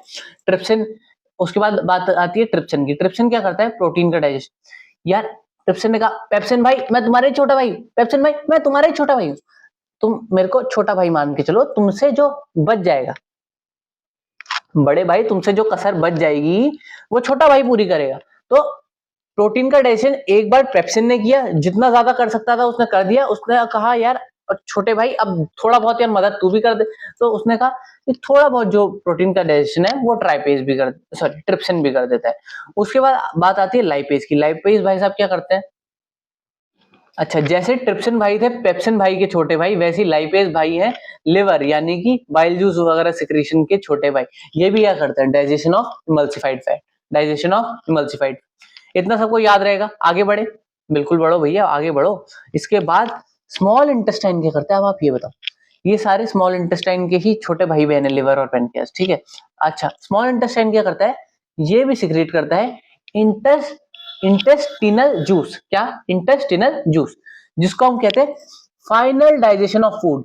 ये आपको स्टेटमेंट दे देगा फाइनल डाइजेशन ऑफ फूड, और फिर पूछेगा फाइनल डाइजेशन ऑफ फूड क्या होता है, कैसे होता है, क्यों होता है। इसके बारे में मैंने अलग से स्लाइड बना रखी है, कोई चिंता वाली बात नहीं है, आगे नीचे आराम से देखते हैं। और स्मॉल इंटेस्टाइन में क्या होता है? विलाय होते हैं जो कि एब्जॉर्प्शन ऑफ फूड करते हैं, ठीक है। थोड़ा सा स्मॉल इंटेस्टाइन के बारे में, इंपॉर्टेंट टॉपिक है ना, आगे पढ़ लेंगे। लार्ज इंटेस्टाइन के बारे में देख लेते हैं पहले। स्मॉल इंटेस्टाइन से जो सब कुछ काम कर कुरा के आ गया, अब जो लास्ट काम है एब्जॉर्प्शन ऑफ वाटर वाला, वो आपके लार्ज इंटेस्टाइन वाले भाई साहब कर देते हैं। और फिर उसके बाद रेक्टम के थ्रू एनएस में खाना करके बाहर, खत्म, यही था। अच्छा, अब भैया आप कह रहे थे कि स्मॉल इंटेस्टाइन के बारे में आप मेरे को बताओगे, तो ठीक है, बिल्कुल बताएंगे। Functions of small intestine, functions of small intestine, NCERT class 10 obviously. अच्छा, सबसे पहले कंप्लीशन ऑफ डाइजेशन, जो इतना चलते आ रहा था, माउथ, फिर उसके बाद ईसोफेगस, उसके बाद क्या था? उसके बाद लिवर, पेनक्रियाज वगैरह, इन सारे कामों को करने के बाद जो आपका फाइनल डाइजेशन ऑफ फूड है, कंप्लीशन ऑफ डाइजेशन जहां पे होता है, वो कहां पे होता है? वो होता है आपका स्मॉल इंटेस्टाइन पे। स्मॉल इंटेस्टाइन पे क्या होता है? Receive bile juice from liver of emulsified fat, receives pancreatic juice from pancreas, digest carbohydrates and proteins and fat। करता सारे यही काम है, वो खाली अपना जूस देते हैं, वो कहते हैं आप जूस ले लो, उसके बाद बनाओ आप ही, ठीक है। रिसीव करता है बाइल जूस, उसके बाद लिवर के थ्रू इमल्सिफाइड फैट्स को तोड़ता है। पेनक्रियाटिक जूस पेनक्रियास से पाता है, फिर डाइजेशन करता है कार्बोहाइड्रेट्स, प्रोटीन्स और फैट्स का। वो सारे पता है ना, कौन कौन, ट्रिप्सिन, लाइपेज वगैरह, याद रखना सब। फिर इंटेस्टाइनल जूस के थ्रू क्या करता है, complete digestion to form simpler substances like glucose, amino acid, fatty acid and glycerol. हमारी जो बॉडी है वो डायरेक्टली जो हमने खाना खाया उसको डाइजेस्ट कर नहीं पाती है, उससे एनर्जी नहीं ले पाती है। डाइजेस्ट तो कर पाती है, एनर्जी नहीं ले पाती है। तो ये फाइनल डाइजेशन में क्या करता है, उसको कन्वर्ट कर देता है ग्लूकोज में, अमीनो एसिड में, फैटी एसिड में और ग्लिसरॉल में, जिसको हमारी बॉडी डायरेक्टली एनर्जी के फॉर्म में कंज्यूम कर सकती है। और दूसरा क्या काम करता है, ये एब्जॉर्प्शन ऑफ डाइजेस्टेड फूड। खाना डाइजेस्ट तो कर दिया इसने, अब ये एब्जॉर्प्शन भी करवाता है। एब्जॉर्प्शन किसके थ्रू करवाता है, inner walls have finger like villi. ऐसे फिंगर लाइक विलाई होते हैं, जैसे ब्लड वेसल है, रेड ले लूं, जैसे मैंने ये ले लिया लाल, ठीक है। ये लाल जैसे ये ब्लड वेसल्स होते हैं, ब्लड वेसल्स के ऊपर क्या होता है, ऐसे ये विलाय प्रेजेंट होते हैं। क्या प्रेजेंट होते हैं, विलाय। अब ये क्या करता है, ये ब्लड वेसल्स के थ्रू अब ये जो जितने भी glucose, amino acid, fatty acid के फॉर्म में खाना उसने तोड़ दिया है, उसको ये विलाय के थ्रू अलग अलग बॉडी पार्ट्स में भेज देता है। Villi increases surface area and area of absorption. यार एक बात बताओ, अगर एक क्यूब है, सॉरी जुकाम हो गया, जैसे मान लो ये क्यूब है, ठीक है, ये क्यूब है। अब इस क्यूब में ठीक है, अगर मैं इसको पानी में डुबा दूं, मान लो ये अब्जॉर्ब करता है पानी को, तो अगर मैं इसको पानी में डुबा दूंगा, तो अगर ये 10 ml पानी को अब्जॉर्ब करेगा, और वही मैं इसको तोड़ के इसके 100 छोटे छोटे क्यूब्स और बना दूं, और फिर उसको पानी में डुबाऊं, तो वो कम से कम 20-30 ml पानी अब्जॉर्ब कर लेगा। ऐसा क्यों हो रहा है, क्योंकि जैसे ये था क्यूब, इसके मैंने छोटे छोटे ऐसे क्यूब बना लिए, तो इसके बीच में जो पार्ट था, जो कटा हुआ पार्ट था, वो भी अब एक्सपोज हो गया वाटर से, तो वो ज्यादा वाटर इन होल्ड कर पा रहा है। वैसे ही विलाय क्या होते हैं, फिंगर लाइक प्रोजेक्शन होते हैं, जो अपना सरफेस एरिया, वो मतलब छोटे छोटे पार्ट्स होते हैं ना, छोटे छोटे फिंगर लाइक प्रोजेक्शन होते हैं, जिसकी वजह से क्या होता है, सरफेस एरिया ऑफ अब्जॉर्प्शन बढ़ जाता है, जिसकी वजह से खाना अच्छे से एब्जॉर्ब हो पाता है पूरी बॉडी में। Digested food absorb into the blood vessels, ठीक है। फिर क्या होता है, एसिमिलेशन होता है। एसिमिलेशन क्या होता है, एब्जॉर्ब फूड जो होता है वो कैरी आउट होता है अलग अलग सेल्स में, फिर used for energy and growth and repair. आगे समझ, सबको आगे समझ भैया, आगे बढ़ो, आगे समझ, बिल्कुल आगे। अच्छा, यहाँ पे होता है आपका न्यूट्रिशन का टॉपिक खत्म। ये न्यूट्रिशन खत्म कर दिया आपने? हाँ यार, न्यूट्रिशन खत्म कर दिया। और ये 5 बहुत ही इंपॉर्टेंट क्वेश्चंस हैं जो मैं आपके लिए लाया हूं, और ये आपको अच्छे से घर में एक बार कर लेने। भैया आप नहीं कराओगे यार, बोलोगे कमेंट्स में तो करा देंगे, लेकिन खुद से ट्राई जरूर करना एक बार पहले, ठीक है। आगे बढ़ते हैं, चलो। अब आया रेस्पिरेशन। सबसे पहले, अच्छा मैंने रेस्पिरेशन में आपको क्या बोला था, सबसे पहले मैं आपको क्या बताऊंगा, difference between breathing and respiration. तो बिल्कुल सबसे पहले वही देखते हैं। तो भैया ब्रीदिंग क्या होती है, सांस लेना, inhale of oxygen and exhale of CO2 is called breathing. बस बात खत्म, इतना क्या सोचने की बात है, इसमें देखने की कोई बात ही नहीं है, इतने टेबुलर वाइबुलर हटाओ। और रेस्पिरेशन क्या होता है, ATP के फॉर्म में एनर्जी को बनाना। अच्छा, ये तो है समझने वाली बात। जब लिख के आना होता है ना बोर्ड एग्जाम में, तो लिख के आना होता है ना, तो ये जो टेबुलर फॉर्म में इतना मेहनत करके बना रखा है, इसको याद रखना है। इसमें 3 से 4 पॉइंट याद रखने हैं, ठीक है। बाकी यार अभी मैं समझाऊंगा तो वैसे भी याद हो ही जाएंगे, कोई दिक्कत वाली बात नहीं, ठीक है। सबसे पहले तो definition, physical process of taking oxygen and releasing carbon dioxide is called breathing. आगे समझ, biochemical process of releasing energy from food glucose in cells is called respiration. ATP के फॉर्म में जो खाना बनाया है उसको रिलीज करना है अलग अलग cells of part of body में, उसको हम रेस्पिरेशन कहते हैं। अच्छा, जो हम सांस ले रहे हैं, हम वो काम फिजिकली कर रहे हैं। अरे मैंने कहा सांस जब ले रहे हो फिजिकली मैकेनिकल वर्क तो कर रहे हो, लेकिन जो आपका रेस्पिरेशन है वो क्या है, सेल्यूलर लेवल पे केमिकल और बायोलॉजिकल वर्क है। वो आपको नहीं पता भाई क्या कर रहे हो आप। ये सांस तो आप रोक भी दोगे, रोक दी 1-2 मिनट तक रोक के देखना, उसके बाद वीडियो दोबारा प्ले करना, मतलब मर मत जाना, ठीक है। ठीक है, वीडियो आगे देखनी है। अच्छा कर लिया, अब आगे बढ़ते हैं।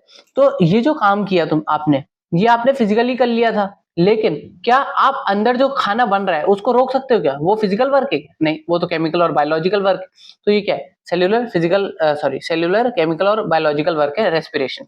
अच्छा, ऑर्गन्स कौन कौन से इन्वॉल्व है ब्रीदिंग में? नोज, ट्रेकिया, लंग्स, डायफ्राम, जिसको आगे आप पढ़ोगे रेस्पिरेशन में, अभी पढ़ा रहे, चिंता मत करिए। और यहाँ पे क्या है? साइटोप्लाज्म, माइटोकॉन्ड्रिया वगैरह। एनर्जी का प्रोडक्शन कैसे होता है? डायरेक्टली होता है, डायरेक्टली सांस ली एनर्जी प्रोड्यूस। यहाँ पे क्या? एटीपी के फॉर्म में रिलीज होता है। अच्छा, provides O2 for respiration and remove CO2। Breathing के थ्रू O2 ही नहीं मिलेगी तो रेस्पिरेशन का प्रोसेस होगा कैसे? तो ये एसेंशियल है O2 प्रोवाइड करने के लिए, रेस्पिरेशन के लिए। अच्छा, provides usable energy to all life activities. और ये क्या है? आपका जो आपका ब्रीदिंग है वो सारे ह्यूमन, एनिमल, हर किसी ऑर्गेनिज्म में होता है। और आपका जो आपका ये जो रेस्पिरेशन है वो भी लिविंग सेल्स, प्लांट्स और एनिमल्स में होता है। अब आगे बढ़ते हैं रेस्पिरेशन में, आ जाओ। चलो गुरु, हो जाए शुरू, रेस्पिरेशन शुरू कर दें। तो चलो भैया रेस्पिरेशन शुरू करते हैं। रेस्पिरेशन के आपके दो टाइप्स होते हैं, एक होता है एरोबिक रेस्पिरेशन। अच्छा, रेस्पिरेशन होता क्या है ये तो मैंने आपको बताई थी ना, आपको आ गया ना समझ में सबको? आ गया? नहीं आया तो ये देखो, एक बार इसको दोबारा पढ़ लो। क्या है? प्रोसेस है जिसके थ्रू एटीपी के फॉर्म में जो एनर्जी आ रही है उसको अलग अलग बॉडी पार्ट्स में भेजना है, इसको हम रेस्पिरेशन कहते हैं। आगे बढ़े।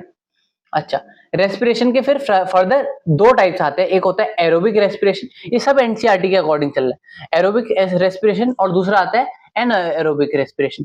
एरोबिक रेस्पिरेशन क्या होता है भैया? जो भी respiration in the presence of O2 होता है। यार ऊपर तो आपने कहा हर चीज O2 की प्रेजेंस में होती है, क्या नहीं होती है? यार जो एनाएरोबिक रेस्पिरेशन होता है उसमें इन एब्सेंस ऑफ O2 होता है। O2 की जरूरत नहीं होती है रेस्पिरेशन करने के लिए। रेस्पिरेशन क्या है? Breathing is not respiration. Respiration क्या है? जो आपका फूड है उसको प्रोड्यूस करना और अलग अलग बॉडी पार्ट्स में भेजना। तो बिना ऑक्सीजन के भी हो जाता है, कुछ कुछ बॉडी पार्ट्स में भी होता है और कुछ ऑर्गेनिज्म में भी होता है।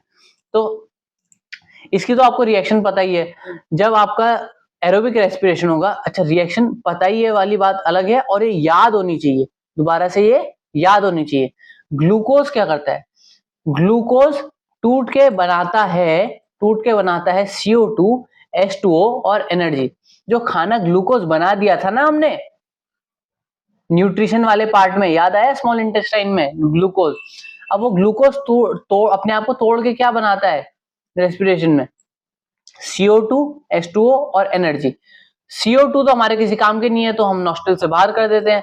H2O हमें चाहिए ही होता है, पानी हमारे बॉडी को चाहिए ही होता है, और एनर्जी तो सबसे ज्यादा चाहिए होती है। तो ये रिएक्शन याद होनी चाहिए। एनाएरोबिक रेस्पिरेशन में क्या होता है? लेकिन ग्लूकोज टूटता तो है लेकिन CO2, H2O और एनर्जी नहीं देता है। CO2 एल्कोहल और एनर्जी देता है। अब जो अपने थोड़े मस्त वाले भाई हैं वो बिल्कुल गजब हो गए होंगे कि भैया हमारे वहां भी, हमारे अंदर भी एनाएरोबिक ही हो जाता, अल्कोहल बाहर से कंज्यूम करने की जरूरत ही नहीं पड़ती, सीधा डायरेक्ट अंदर ही अल्कोहलिक मामला चल रहा है। अब भैया पढ़ाई में लाओ थोड़ा नशे, ठीक है? आया समझ?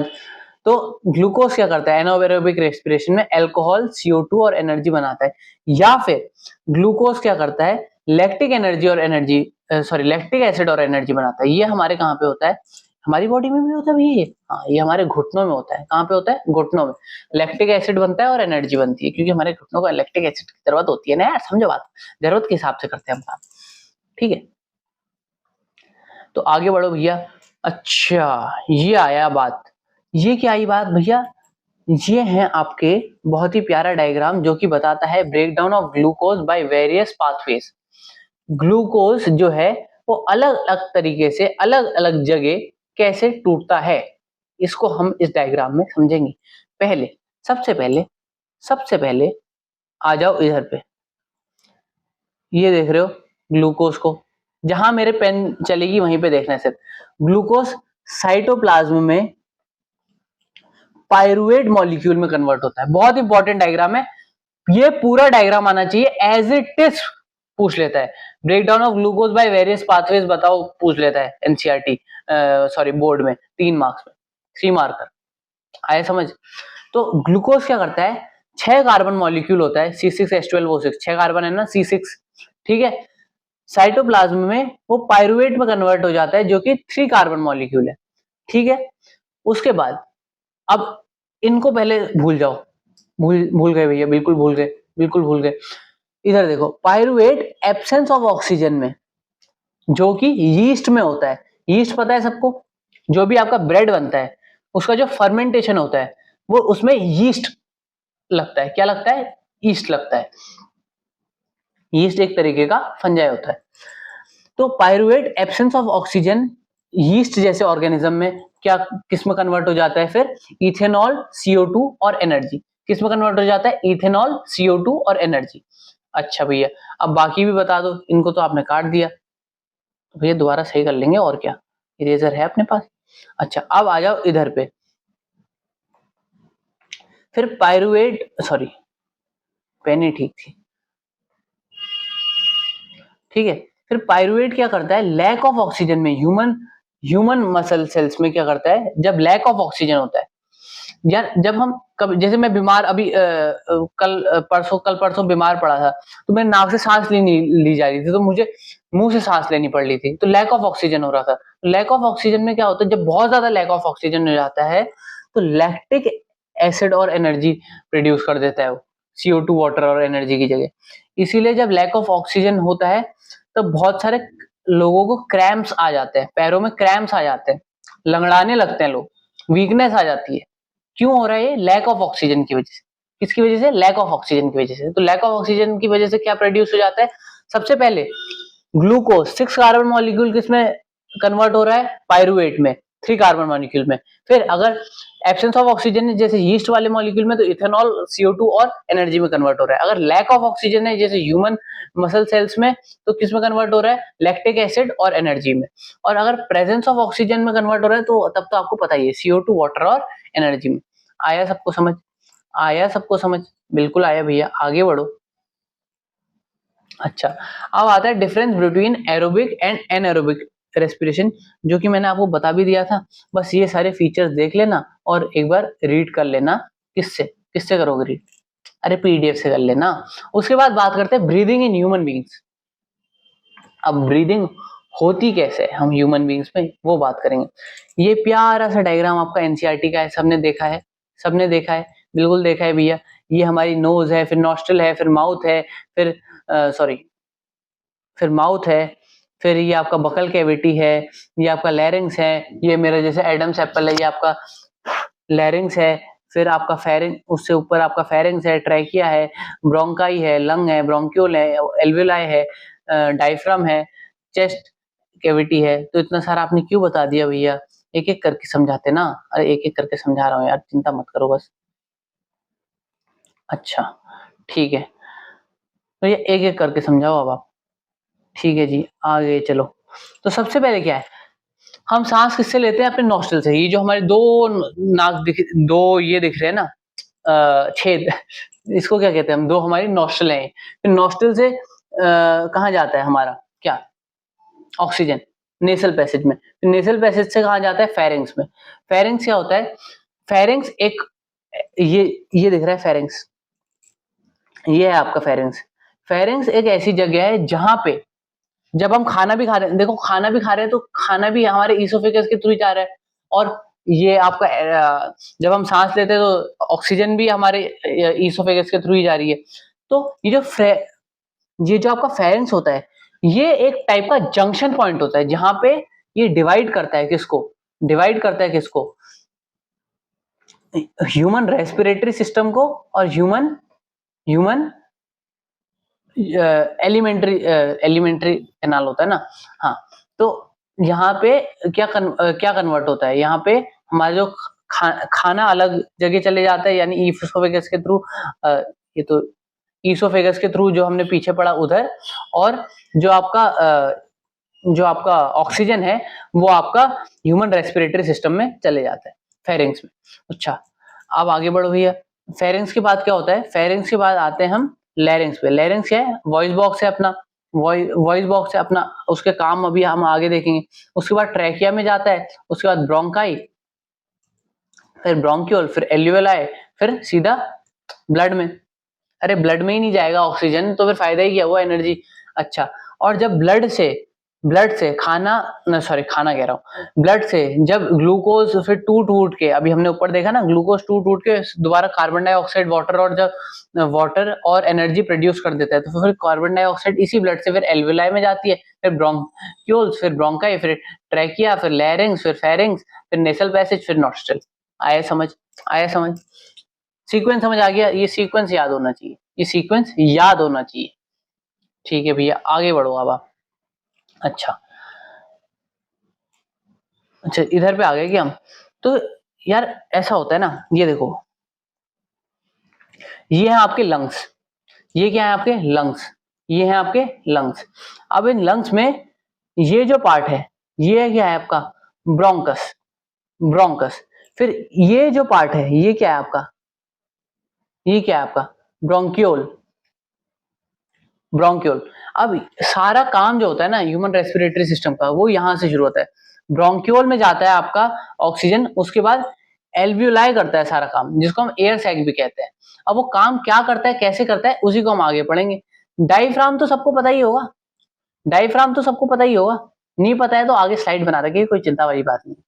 अच्छा, एल्वियोलाई करता क्या है, एल्वियोलाई ऐसे एयर सैक बोल रहे थे ना मैंने, ये दिख रहे हैं air sac, air bubbles, air bubbles. Sac क्या होता है, एयर बबल्स, एयर बबल्स देख रहे हैं। तो ये एल्वियोलाई भैया करता क्या है, ऐसा क्या करता है जिससे हमें क्या कहते हैं, हमारा जो ऑक्सीजन होता है वो हमको एनर्जी दे देता है, और CO2 और वाटर वगैरह जो भी होता है, मतलब वो बन के बाहर चले जाता है। हाँ तो यार एल्वियोलाई क्या होते हैं, एल्वियोलाई होते हैं tiny balloon like air sacs present at the end of the bronchioles in the lungs. ये दिख रहा है एल्वियोलाई, दिख रहा है। अच्छा, किसके किसके बाद प्रेजेंट होता है, ब्रोंक्यूल्स इन द लंग्स के बाद ये प्रेजेंट होता है। और एक बहुत इंपॉर्टेंट बात है, ये जो एल्वियोलाई है इसके ठीक नीचे क्या होती है, ठीक नीचे क्या होती है, ये होती है ब्लड कैपिलरीज। क्या होती है, ब्लड कैपिलरीज, ब्लड कैपिलरीज। अच्छा, सराउंडेड बाय नेट लिखी रखा है, surrounded by network of capillaries provide a large surface area for area of gas exchange.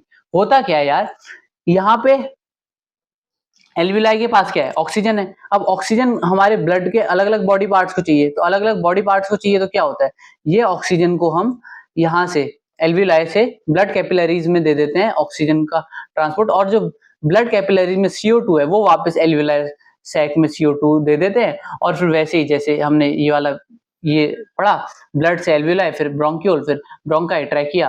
Trachea क्या होता है, विंड पाइप होता है। ट्रैकिया, फिर लैरिंग्स, फिर फेरिंग्स, फिर नेसल पैसेज, फिर नॉस्ट्रल। ऐसे ऐसे करके आपका जो CO2 होती है वो बाहर चले जाती है, और जो आपका O2 होती है वो आपका एल्वियोलाई से ब्लड कैपिलरीज में आ जाती है। अब O2 कैसे आती है, O2 जो है वो ब्लड में सॉल्युबल नहीं होती है, क्योंकि मतलब जो O2 होती है ना, यानी कि ऑक्सीजन जो होती है वो हमारे ब्लड में सॉल्युबल गैस नहीं है। तो हमारे ब्लड में जो रेड ब्लड सेल्स हैं, रेड ब्लड सेल्स में क्या प्रेजेंट होता है, हीमोग्लोबिन प्रेजेंट होता है, जो आपसे आपकी ऑक्सीजन आ रही है एल्वियोलाई से, उसको ट्रैप कर लेता है अपने अंदर ट्रैप कर लेता है। अपने अंदर ट्रैप करने के बाद उस हीमोग्लोबिन के थ्रू ऑक्सीजन हमारे सारे बॉडी पार्ट्स में पहुंचती है। वेयर एज जो आपका CO2 होता है वो हमारे ब्लड में सॉल्युबल होता है, इसीलिए वो कर कुरा के ब्लड में क्या कहते हैं अपने आप मूव करके हमारे दोबारा यहाँ तक आ जाता है, मतलब एल्वियोलाई के ठीक नीचे ब्लड कैपिलरी में आ जाता है। फिर हम इसे दोबारा से एल्वियोलाई में देके, जैसे मैंने आपको कहा, वैसे बाहर निकाल देते हैं। अब ये एल्वियोलाई और उसके फंक्शन बहुत इंपॉर्टेंट है, 3 नंबर में आता है क्वेश्चन। तो 3 फंक्शन एक बार इसके देख लो, क्या क्या फंक्शन है भैया। Large surface area for exchange of gases provide करता है, help in the diffusion of oxygen and CO2। जो मैंने आपको हिंदी में समझाया वो अंग्रेजी में लिख रखा है। थिन वॉल्स होती हैं, बहुत ही पतली सी वॉल्स होती हैं। पतली सी वॉल्स क्यों होती होंगी यार थिक वॉल्स होंगी तो गैसेस का एक्सचेंज ही नहीं हो पाएगा, इसलिए थिन वॉल्स होती हैं जो कि अलाउ करती है quick and easy diffusion of gases between blood and alveolar air. ठीक है, और दूसरा क्या है, rich blood supply. Blood supply rich होगी तभी तो एक्सचेंज होगा। Oxygen enters blood, blends with haemoglobin and carbon dioxide from blood enters alveoli to be exhaled. इतना मैंने आपको बता ही दिया। चलो भैया आगे बढ़ते हैं, ये याद कर लेना बिल्कुल याद से। अच्छा, उसके बाद ब्रीदिंग होती कहते हैं, होती कैसे है ह्यूमन बींग्स में। अच्छा, सबसे पहले ब्रीदिंग की डेफिनेशन वही आपको मैंने पहले बताई दी थी, एक बार पढ़ लेते हैं। Breathing is the physical process of taking oxygen and giving out carbon dioxide through the respiratory organ. सबको समझ आ गया। अच्छा, मैकेनिज्म ऑफ ब्रीदिंग क्या होता है। मैकेनिज्म ऑफ ब्रीदिंग में दो चीजें आती है, एक होता है इनहेलेशन, एक होता है एक्सहेलेशन। एक बार सब लोग इनहेलेशन करके देखेंगे क्या होता है। जब हम इनहेलेशन कर रहे हैं, तो ये जो पार्ट है, ग्रीन से दिखाता हूं, ये जो पार्ट है डायफ्राम, इसको क्या कहते हैं, डायफ्राम। जब इनहेलेशन कर रहे हो तो डायफ्राम क्या हो रहा है, कॉन्ट्रैक्ट हो रहा है। कॉन्ट्रैक्ट क्या होता है, ऐसा लग रहा है प्रेशर सा बन रहा है। कॉन्ट्रैक्ट क्या होता है, प्रेशर सा बन रहा है। और जब हम सांस छोड़ रहे हैं तो क्या हो रहा है, रिलैक्स हो रहा है। डायफ्राम क्या हो रहा है, रिलैक्स हो रहा है। वैसे ही तो जब आपका हम इनहेलेशन करते हैं तो डायफ्राम क्या करता है, मूव्स डाउनवर्ड्स, नीचे की ओर को डाउनवर्ड एक्ट करता है। हमको क्या लगता है, जब हम सांस ले रहे होते हैं तो हमें लगता है हम अपनी बॉडी को जैसे ऊपर को कर रहे हैं, तो डायफ्राम ऊपर हो रहा होगा, लेकिन अच्छे से नोटिस करो डायफ्राम नीचे को जा रहा है। जब आप एक्सहेल कर रहे हो तो डायफ्राम ऊपर को आ रहा है, किया नोटिस, ठीक है। तो डायफ्राम क्या करता है, जब आप इनहेलेशन करते हो तो कॉन्ट्रैक्ट करता है और मूव्स डाउनवर्ड करता है, रिब्स मूव। अच्छा, डायफ्राम अगर नीचे को जाएगा तो रिब्स अपने आप सी बात है, ये जो ऊपर की रिब्स हैं ये ऊपर की तरफ को जाएंगी, वो नीचे जा रहे तो वो ऊपर जाएंगी, सिंपल सी बात है। या फिर आप ये भी कह सकते हो रिब्स, जो चेस्ट होती है वो बाहर को आ रही है, चेस्ट फूल रही होती है। जब हम सांस लेते हैं तो चेस्ट फूल रही होती है, अपवर्ड, बाहर को, आउटवर्ड आ रही होती है, ठीक है। तो चेस्ट कैविटी इंक्रीज करती है, लंग एक्सपेंड करता है, और जो एयर रश होता है ऑक्सीजन रिच, वो हमारे बॉडी में आ जाता है जब हम इनहेल करते हैं। जब हम एक्सहेल करते हैं तो डायफ्राम रिलैक्स होता है, मूव अपवर्ड करता है, और जो रिब्स होती हैं जब हम रिलैक्स करते हैं तो चेस्ट दोबारा से अपनी जगह पे वापस बैठ जाती है। जब हम ऐसे करते हैं तो फूल रही है, फिर दोबारा से बैठ जा रही है, ठीक है। तो रिब्स क्या करती है, मूव डाउनवर्ड या इनवर्ट करती हैं, चेस्ट कैविटी डिक्रीज होती है, लंग कॉन्ट्रैक्ट करती है, और हमारी जो CO2 है उसको हम एक्सहेल कर देते हैं। आ गया सबको समझ। कुछ पॉइंट्स हम O2 और CO2 के बारे में भी देख लेते हैं। नीड ऑफ रेस्पिरेटरी पिगमेंट्स क्या है ना। छोटे जानवरों में क्या है, छोटे जानवरों में जो ऑक्सीजन और CO2 का सप्लाई होता है वो सिर्फ और सिर्फ डिफ्यूजन की प्रोसेस से हो जाता है, तो उनको कोई दिक्कत वाली बात नहीं है। लेकिन ह्यूमंस में क्या है, ह्यूमंस में CO2 और O2 का ट्रांसफर अपने आप नहीं हो सकता। क्यों, क्योंकि जो हमारा ऑक्सीजन है वो जो ब्लड होता है हमारा उसमें डिसॉल्व हो ही नहीं पाता है। तो उसके लिए हमें क्या चाहिए होता है, respiratory pigment like haemoglobin in RBC is the respiratory pigment, has high affinity of O2, picks up oxygen from lungs, delivers to tissues, then releases it। तो इसीलिए क्या रेस्पिरेटरी पिगमेंट रिक्वायर्ड होता है हमारे लिए, ठीक है। और ट्रांसपोर्टेशन कार्बन डाइऑक्साइड का होता है, कैसे होता है, क्यों, क्योंकि कार्बन डाइऑक्साइड वाटर में डायरेक्टली सॉल्युबल होता है, तो मेनली क्या कहते हैं ब्लड प्लाज्मा में आराम से मूव कर लेता है। अब आते हैं हम रेस्पिरेशन इन फिशेस। अच्छा, एक रेस्पिरेशन इन फिशेस कैसे होता है, फिशेस हमारी तरह एटमॉस्फेयर में तो रह नहीं रही है, वो किस में रह रही है, मतलब एटमॉस्फेयर में तो रह रही है लेकिन वो पानी के अंदर रह रही है, ठीक है। तो पानी के अंदर क्या है, पानी के अंदर जो उनको ऑक्सीजन मिलता है वो डायरेक्टली जो एयर में ऑक्सीजन प्रेजेंट होता है उससे नहीं मिलता है। तो किससे मिलता है फिर, भाई जो पानी में डिजोल्व ऑक्सीजन होता है उसकी मदद से मिलता है। तो जो dissolve oxygen present in water है उसको फिशेस उससे अपना रेस्पिरेशन करती हैं। और कैसे करती हैं, थ्रू गिल्स। क्या, थ्रू गिल्स। जैसे हम किसके थ्रू करते हैं, अरे हम किसके थ्रू करते हैं, हम नाक के थ्रू, नॉस्ट्रल्स के थ्रू सांस लेते हैं, वैसे ही वो गिल्स के थ्रू सांसें लेती हैं। गिल्स में क्या होता है, रिचली सप्लाइड ब्लड वेसल्स होती हैं जो कि लार्ज सरफेस एरिया प्रोवाइड करते हैं गैसेस एक्सचेंज के लिए, तभी तो कार्बन डाइऑक्साइड और ऑक्सीजन का आदान प्रदान होगा। अच्छा, अब जो वो मुंह से क्या कहते हैं, मुंह से सांस ले, sorry, water enters through mouth, passes over to the gill filaments, वो पानी अंदर लेते हैं अपने मुंह से, फिर वो गिल फिलामेंट में पानी जाता है, वहां से वो ऑक्सीजन वाटर से डिफ्यूज कर लेते हैं ब्लड में, और CO2 को ब्लड से बाहर दे देते हैं वाटर के थ्रू, फिर वो बाहर आ जाता है। अच्छा, जो एफिशिएंसी होती है, जो हम सांस ले रहे हैं और जो फिशेस सांस ले रही है, उसमें फर्क है। क्यों? क्योंकि एटमॉस्फेयर में ऑक्सीजन ज्यादा प्रेजेंट है as compare to dissolved oxygen जो कि वाटर में प्रेजेंट है, इसलिए फिशेस को तेज तेज सांस लेनी पड़ती है, क्योंकि अगर वो तेज सांस नहीं लेंगी तो उनको जो एक्यूरेट अमाउंट में ऑक्सीजन है उतना नहीं मिल पाएगा। आगे समझ में, आगे बढ़े आगे बढ़े आगे बढ़े। तो भैया यहीं पे होता है टॉपिक खत्म, और ये हैं आपके 5 क्वेश्चन, मोस्ट इंपॉर्टेंट क्वेश्चन जिसको आपको करना है। अब हम बढ़ लें आगे ट्रांसपोर्टेशन की ओर। तो भैया ट्रांसपोर्टेशन में सबसे पहले तो ट्रांसपोर्टेशन इन ह्यूमन बीइंग्स ही बता दिया आपने। ट्रांसपोर्टेशन क्या होता था, थोड़ा सा याद आ रहा है, थोड़ा सा याद आ रहा है। ट्रांसपोर्टेशन होता था ब्लड का हर एक बॉडी पार्ट में मूव करना ही हमारा ट्रांसपोर्टेशन है। तो भैया ये क्या बना दिया आपने ट्रांसपोर्टेशन ह्यूमन में। ये जो आपको डायग्राम दिख रहा है, ये किसका डायग्राम है? ये है आपका सर्कुलेटरी सिस्टम। क्या है? Circulatory system. ठीक है, तो बढ़िया सा फ्लो चार्ट बना रखा है, इसी को देख लो। ट्रांसपोर्टेशन इन ह्यूमंस कैसे होता है? सर्कुलेटरी सिस्टम दिख रहा है, ये जितने भी ब्लड वेसल्स दिख रहे हैं ऊपर से नीचे से जाते समय जाते हुए, ये क्या है? सर्कुलेटरी सिस्टम है पूरा। अब इस सर्कुलेटरी सिस्टम में ब्लड को पहुंचाता कौन है? ये जो हमारा बीच में दिख रहा है ना, दिल तू जादू दर्द ती दवा तू, है ना, ये जो हार्ट दिख रहा है, ये जो हार्ट है, यही हर जगह क्या करता है? ब्लड को पंप करता है। तो heart is the pumping organ. बाकी हार्ट का काम प्यार व्यार करना नहीं है, प्यार व्यार करना आपका जो दिमाग का हार्मोन्स का लोचा है वो सब है। हार्ट का काम सिर्फ और सिर्फ और सिर्फ और सिर्फ और सिर्फ ब्लड पंप करना है। अच्छा, और ब्लड क्या है भैया? ब्लड है आपका ट्रांसपोर्टिंग कह रहा हूं, ट्रांसपोर्टिंग फ्लूइड है, जो कि एक जगह से दूसरी जगह पे हर चीज, यानी कि ग्रोथ, एनर्जी, वाटर तो नहीं, लेकिन मतलब जो जो एसेंशियल चीजें है उसको ट्रांसपोर्ट करता है from one part of body to another part. अच्छा, ब्लड के कंपोनेंट्स क्या क्या है भैया? ब्लड में हमें पता है कि क्या होता है, प्लाज्मा। प्लाज्मा क्या होता है? प्लाज्मा एक ट्रांसपोर्ट सब्सटेंस है। क्या है?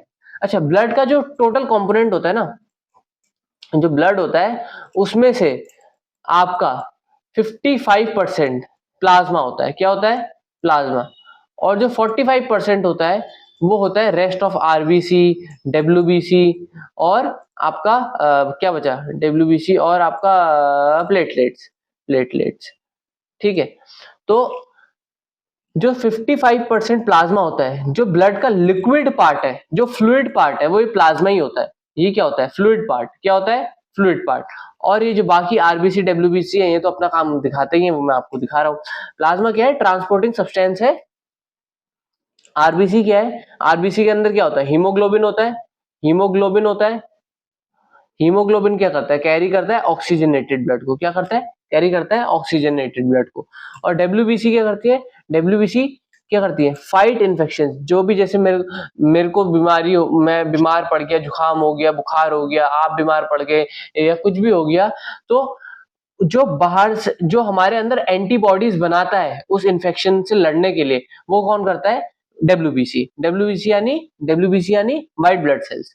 आरबीसी यानी रेड ब्लड सेल्स। फिर प्लेटलेट्स का क्या काम होता है भैया? जैसे मैं फ्रॉक जंप कर रहा था, मेरे स्पोर्ट्स टीचर ने मेरे को फ्रॉक जंप करने को कहा, तो मेरे उसमें घुटने छिल गए।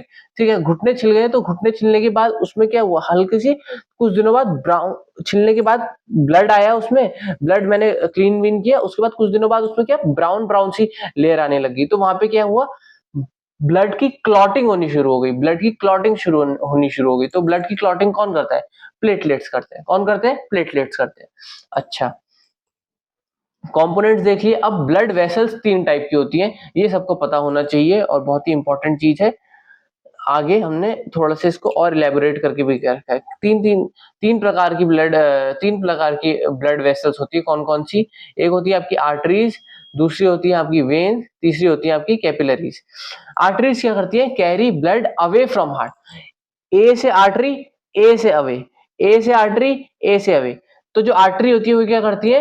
Carry blood away from heart, यानी कि जो हमारा हार्ट है, जब वो ब्लड को पंप कर रहा है, तो पंप करने के बाद मतलब हमने सांस ली, सांस लेने के बाद कार्बन डाइऑक्साइड से ऑक्सीजन बना, अब वो जो ऑक्सीजनेटेड ब्लड को अलग अलग बॉडी पार्ट्स में भेजेंगी, वो कौन भेजेंगी? आर्टरीज भेजेंगी।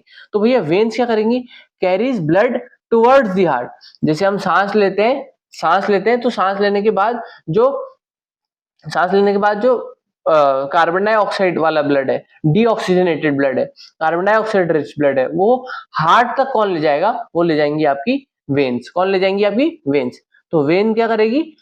वेन क्या करेंगी? टुवर्ड्स द हार्ट ले जाएंगी ब्लड को, और आर्टरीज क्या करेंगी? Away from the heart. तो भैया ये कैपिलरीज नामक प्राणी कहां से आ गया? कैपिलरीज क्या करती है? एक्सचेंज ऑफ मटेरियल में हेल्प करती है। मैंने आपको एल्वियोलाई में भी बताया था, याद है? एल्वियोलाई में एल्वियोलियर सैक होता है, उसके नीचे ब्लड वेसल्स प्रेजेंट होती है। कौन सी ब्लड वेसल्स थी? वो थी कैपिलरीज। कौन सी थी? कैपिलरीज, जो कि एक्सचेंज ऑफ गैसेस में मदद करती हैं, sorry exchange of food substances में मदद करती हैं। याद आया? इसलिए वो बहुत थिन होती हैं। आगे आगे देख रहे हैं, इतना समझ आ गया? चलो आगे बढ़ो फिर। फंक्शंस ऑफ ब्लड कंपोनेंट्स, ये देख ही लिया हमने। प्लाज्मा क्या करता है? ट्रांसपोर्ट करते हैं न्यूट्रिएंट्स, हार्मोन्स, CO2 और वेस्ट प्रोडक्ट्स को। आरबीसी में हीमोग्लोबिन होता है जो कि ट्रांसपोर्ट करता है ऑक्सीजन फ्रॉम लंग्स। आपका वाइट ब्लड सेल्स क्या होते हैं? Provide immunity, fight against germs. और प्लेटलेट्स क्या होती है? Help in blood clotting. आगे बढ़ो। ये टेबुलर फॉर्म में यार मैंने इसलिए दे रखा है ताकि आपको इजी रहे। टेबुलर फॉर्म में किसी भी चीज को याद करना इजी रहता है। पीडीएफ डायरेक्टली डाउनलोड करो और अच्छे से याद करो, ठीक है? अच्छा, अब डिफरेंस क्या है आर्टरीज, वेन्स और कैपिलरीज में? वैसे तो मैंने आपको समझा ही दिया है, लेकिन फिर भी थोड़ा सा और डिटेल में समझ लेते हैं, ठीक है? बताओ फिर क्या होता है? हम क्या बताएं भैया, आप ही बताओ। क्या है डायरेक्शन? क्या है? आर्टरीज क्या करती हैं? अवे फ्रॉम हार्ट ले जाती है। वेन्स क्या करती है? टुवर्ड्स द हार्ट ले जाती है। किसको? ब्लड को। कैपिलरीज क्या करती है? Connect arteries and veins. Connect arteries and veins, अभी तो आपने कहा भैया वो एक्सचेंज ऑफ फूड मटेरियल में काम करती है। हाँ, वो भी करती है और कनेक्ट भी करती है आर्टरीज और वेन्स को। अच्छा, ऑक्सीजन कंटेंट क्या होता है? जो आर्टरीज होती है वो आपका ऑक्सीजनेटेड ब्लड कैरी करती है, accept pulmonary artery. Pulmonary artery एकमात्र एक्सेप्शन है जो कि आर्टरी होने के बाद भी आर्टरी है तो अवे फ्रॉम हार्ट तो ले जाएगी, आर्टरी है तो अवे फ्रॉम हार्ट तो ले जाएगी ब्लड को, लेकिन आर्टरी क्या करती है? ऑक्सीजनेटेड ब्लड को ले जाती है, लेकिन सिर्फ पल्मोनरी आर्टरी क्या करती है? डीऑक्सीजनेटेड ब्लड को ले जाती है। ये ऑक्सीजनेटेड और डीऑक्सीजनेटेड ब्लड क्या होता है? ऑक्सीजनेटेड ब्लड में ऐसा नहीं है कि सिर्फ ऑक्सीजन प्रेजेंट होती है, कार्बन डाइऑक्साइड प्रेजेंट नहीं होती है, लेकिन मोस्टली 95 से ज्यादा % ऑक्सीजनेटेड ब्लड में ऑक्सीजन प्रेजेंट होती है और डीऑक्सीजनेटेड ब्लड में कार्बन डाइऑक्साइड प्रेजेंट होती है, ठीक है? तो ऑक्सीजन कंटेंट में क्या है? वेन्स में क्या कैरी करती हैं? मेनली डीऑक्सीजनेटेड ब्लड कैरी करती हैं, एक्सेप्ट पल्मोनरी वेन। अच्छा, ये पल्मोनरी वेन का क्या सिस्टम है? ये हार्ट में जो वेन्स और आर्टरी होती है ना, वो होती है आपकी पल्मोनरी आर्टरी और पल्मोनरी वेन। आगे अभी देखेंगे। अच्छा, और कैपिलरी क्या करती है? एक्सचेंज ऑफ O2 और CO2 में मदद करती है। वॉल की थिकनेस क्या है? जो आपकी क्या है? आर्टरी है वो आपकी थिक होती है, इलास्टिक वॉल्स होती हैं टू बियर प्रेशर। जो प्रेशर होता है आर्टरीज में वो काफी हाई होता है। हाई क्यों होता है भैया? क्यों? क्योंकि वो अवे फ्रॉम हार्ट ले जा रही है। देख रहे हो ऊपर देख रहे हो, अवे फ्रॉम हार्ट ले जा रही है। तो अवे फ्रॉम हार्ट ले जा रही है तो क्या यार, हार्ट से दूर ले जा रही है, यहां तक ले जा रही है, पैर तक ले जा रही है, हर जगह तक ले जा रही है, तो उनको क्या पंप ज्यादा करना पड़ रहा है? हार्ट को पंप ज्यादा करना पड़ रहा है, तो प्रेशर हाई है। और हाई प्रेशर को विथस्टैंड करने के लिए, हाई प्रेशर को सस्टेन करने के लिए थिक वॉल्स तो चाहिए ही ना। लेकिन आपका क्योंकि वेन्स तो खाली ब्लड को क्या कहते हैं, आपका हार्ट तक पहुंचा रही है, तो उनकी थिन वॉल्स होती है और उनमें वाल्व्स होते हैं। यार भैया ये वाल्व्स क्या होते हैं? वाल्व्स होते हैं जैसे ये है हमारी ब्लड वेसल्स मान लो, ठीक है? अब ब्लड वेसल्स में क्या होता है? ऐसे प्रोजेक्शंस होते हैं। अब जैसे आपको पता है ग्रेविटी देवी जो है हमारी, वो क्या करेंगी? वो तो ब्लड जो है उसको नीचे की ओर को खींचेंगी, लेकिन ब्लड को तो जाना है ऊपर। तो क्या होता है, जैसे ही ब्लड हम ब्लड ऊपर की ओर को जाता है, हमारे हमारे हार्ट ने ब्लड को ऊपर की ओर को पंप किया, तो वो दोबारा नीचे को ना आ जाए, इसलिए ये जो क्या वाल्व्स होते हैं, ये वाल्व्स होते हैं, ये बंद हो जाते हैं, फिर वो ऊपर जाते हैं, फिर खुल जाते हैं, फिर बंद हो जाते हैं, फिर खुल जाते हैं। तो इसलिए जो वाल्व्स होते हैं वो क्या करते हैं, मदद करते हैं ब्लड के ट्रांसपोर्टेशन में। ठीक है, आया समझ, कुछ आया समझ, आ ही गया होगा, थोड़ा बहुत तो आया होगा, थोड़ा बहुत, लिटिल लिटिल। ठीक है भैया, आ गया, थोड़ा थोड़ा तो आ गया, तो आगे बढ़ो, फिर आ गया तो क्या है, वेरी अच्छा, जो आपकी कैपिलरीज होती है वो वेरी थिन होती है, क्यों, क्योंकि उनको एक्सचेंज ही करना है, हल्की पतली सी होती है, बिल्कुल पतली सी। ठीक है, तो वाल्व्स आर्टरीज में एब्सेंट होते हैं, इसमें प्रेजेंट होते हैं to prevent black flow of blood, वो मैंने आपको बता ही दिया, और कैपिलरीज में भी एब्सेंट होते हैं। ल्यूमेन का भी आपको कुछ करना नहीं है। अच्छा, अब आते हैं सर्कुलेशन ऑफ ब्लड कैसे होता है ह्यूमंस में, सर्कुलेशन ऑफ ब्लड कैसे होता है ह्यूमंस में। ये आपका क्या है, ये आपका क्या है, ये आपका बीच में है हार्ट, क्या है बीच में, क्या है हार्ट, बीच में क्या है हार्ट। अब ये हार्ट क्या कर रहा है, ये साइड में क्या है, lung 1 lung 2, lung 1 lung 2, lung 1 lung 2, तो ये कैसे कर रहा है पंप, इसको अभी हम समझेंगे। कैसे समझेंगे भैया, हार्ट है, ये आपका हार्ट है, पंप करता है ऑक्सीजनेटेड ब्लड को, उस नॉस्ट्रल्स के थ्रू हमने ऑक्सीजन ली, उसको ब्लड वेसल्स के थ्रू क्या कहते हैं, आपकी वेन्स ने पहुंचाया ब्लड तक, ब्लड ब्लड तक ब्लड तक पहुंचाने के बाद, ब्लड तक ऑक्सीजनेटेड ब्लड पहुंचाने के बाद, अच्छा एक बात बताओ, हमने सांस ली, सांस ली, तो सांस ली, तो सांस लेने पे जो ऑक्सीजन है वो हमने इनहेल किया, वो ऑक्सीजन हमें ब्लड तक ले जानी है, और टुवर्ड्स द हार्ट कौन ले जाता है, मतलब टुवर्ड्स द हार्ट कौन सी ब्लड वेसल्स ले जाती हैं ब्लड को, वो तो ले जाती है वेन्स, लेकिन जा कौन सा ब्लड रहा है, ऑक्सीजनेटेड, कौन सा ब्लड जा रहा है, ऑक्सीजनेटेड। तो यार एक बात बताओ, ऑक्सीजनेटेड ब्लड ले जाना है और टुवर्ड्स द हार्ट ले जाना है, तो वो तो सिर्फ एक कौन कर सकती है, पल्मनरी वेन कर सकती है ना, यही तो थी एक्सेप्शन, जो आपका टुवर्ड्स द हार्ट भी ले जाती है, लेकिन ऑक्सीजनेटेड ब्लड भी ले जाती है। तो आपका हार्ट तक ऑक्सीजनेटेड ब्लड पल्मनरी वेन लाई, अब वो ऑक्सीजनेटेड ब्लड को हार्ट पंप करेगा, और उस ऑक्सीजनेटेड ब्लड को अवे फ्रॉम हार्ट कौन ले जाएगा, आर्टरी, अवे फ्रॉम हार्ट कौन ले जाएगा, आर्टरी, फिर अवे फ्रॉम हार्ट ले जाने के बाद वो उसको दे देगा कैपिलरीज को। कैपिलरी क्या करती है, exchange of O2 and CO2 with tissues, अलग अलग बॉडी पार्ट्स को कौन देंगी, ऑक्सीजन और CO2, वो देंगी आपकी कैपिलरीज। उसके बाद कैपिलरीज दोबारा से ब्लड को दे देंगी वेन्स को। अब वेन्स क्या करती है, जो बाकी वेन्स होती हैं, पल्मोनरी वेन की बात नहीं कर रहा, जो बाकी वेन्स होती है वो क्या करती है, डीऑक्सीजनेटेड ब्लड को कैरी करते हैं और टुवर्ड्स द हार्ट कैरी करते हैं। तो वेन्स क्या करेंगी, दोबारा से जो डीऑक्सीजनेटेड ब्लड होगा उसको दोबारा से हार्ट को देंगी, फिर हार्ट कहेगा यार अब मैं डीऑक्सीजनेटेड ब्लड का क्या करूं, ऑक्सीजनेटेड होता तो मैं पंप कर देता पूरे बॉडी पार्ट्स में, लेकिन अब डीऑक्सीजनेटेड है तो वो क्या करता है, वो कॉल मिलाता है अपने किसको, लंग्स मित्र को, लंग्स को कहता है भाई साहब जरा इसको बाहर कर दो, तो फिर हार्ट क्या करता है, लंग्स के थ्रू CO2 को बाहर कर देता है, और दोबारा से ये O2 अंदर आती है, ब्लड बिकम्स ऑक्सीजनेटेड अगेन, और दोबारा ये साइकिल रिपीट होते रहता है। समझ आया, अगर समझ नहीं आया तो एक बार और देखना, थोड़ा सा कॉम्प्लिकेटेड है, लेकिन अगर अच्छे से समझा होगा ध्यान से तो आया होगा समझ। अच्छा, तो लार्जेस्ट आर्टरी, ये कुछ इंपॉर्टेंट क्वेश्चन है जो दोबारा से आ जाते हैं। लार्जेस्ट आर्टरी कौन सी है आपकी, अरोटा, क्या है, अरोटा, कौन सी है, अरोटा। और लार्जेस्ट वेन कौन सी है आपकी, वो है वेना कावा, क्या है आपकी, वेना कावा। और only artery which carries deoxygenated blood कौन सी है, only artery, artery away, artery away. लेकिन जो आर्टरी अवे जाने के बाद भी ऑक्सीजनेटेड ब्लड कैरी करती है वो कौन सी है आपकी, पल्मोनरी आर्टरी, पल्मोनरी आर्टरी। और आपकी जो वेन ऑक्सीजनेटेड ब्लड कैरी करती है वो कौन सी है आपकी, पल्मोनरी वेन। आया समझ, आगे बढ़े, बिल्कुल बढ़ो भैया। अच्छा, अब हमारे ब्लड में 4 चैम्बर्स होते हैं, क्या होते हैं, 4 चैम्बर्स होते हैं। चैम्बर्स मतलब भैया, मतलब ऐसे, ये जैसे आप मान लो हमारा हार्ट है, मतलब ये जो मैंने पूरा बना रखा है इसको आप हमारा हार्ट मान लो, तो इसमें 4 चैम्बर्स होते हैं। 4 चैम्बर्स कौन कौन से होते हैं? पहला होता है लेफ्ट एट्रियम, फिर होता है लेफ्ट वेंट्रिकल, फिर होता है राइट एट्रियम, फिर होता है राइट वेंट्रिकल।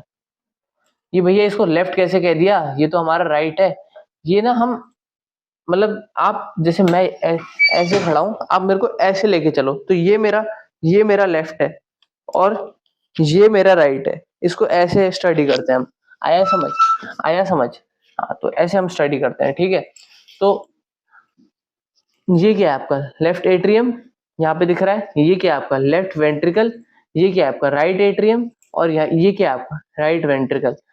अब भैया चेम्बर्स की जरूरत होती ही क्यों है, ये तो बताओ। ये और ये सेप्टम क्या है? सेप्टम क्या है? सेप्टम है आपका बीच में जो ये मसल दिख रही है ना। अच्छा, जो आपका हार्ट होता है वो एक मस्कुलर टिश्यू होता है, सिर्फ और सिर्फ मसल से बना होता है। इसमें आपको कोई बोन और चीजें कुछ नहीं होती है, सिर्फ और सिर्फ और सिर्फ और सिर्फ मसल से बना होता है। और आपके हाथ की फिस्ट, ये जो मुट्ठी है, बस इतना सा होता है हार्ट, इतना सा होता है भाई। इतना काम करा रहे हो, इतना सा हार्ट है। और ये सेप्टम क्या करता है? सेप्टम डिवाइड करता है left left of the heart को और राइट ऑफ द हार्ट को, ताकि मामला मिक्सिंग ना हो जाए।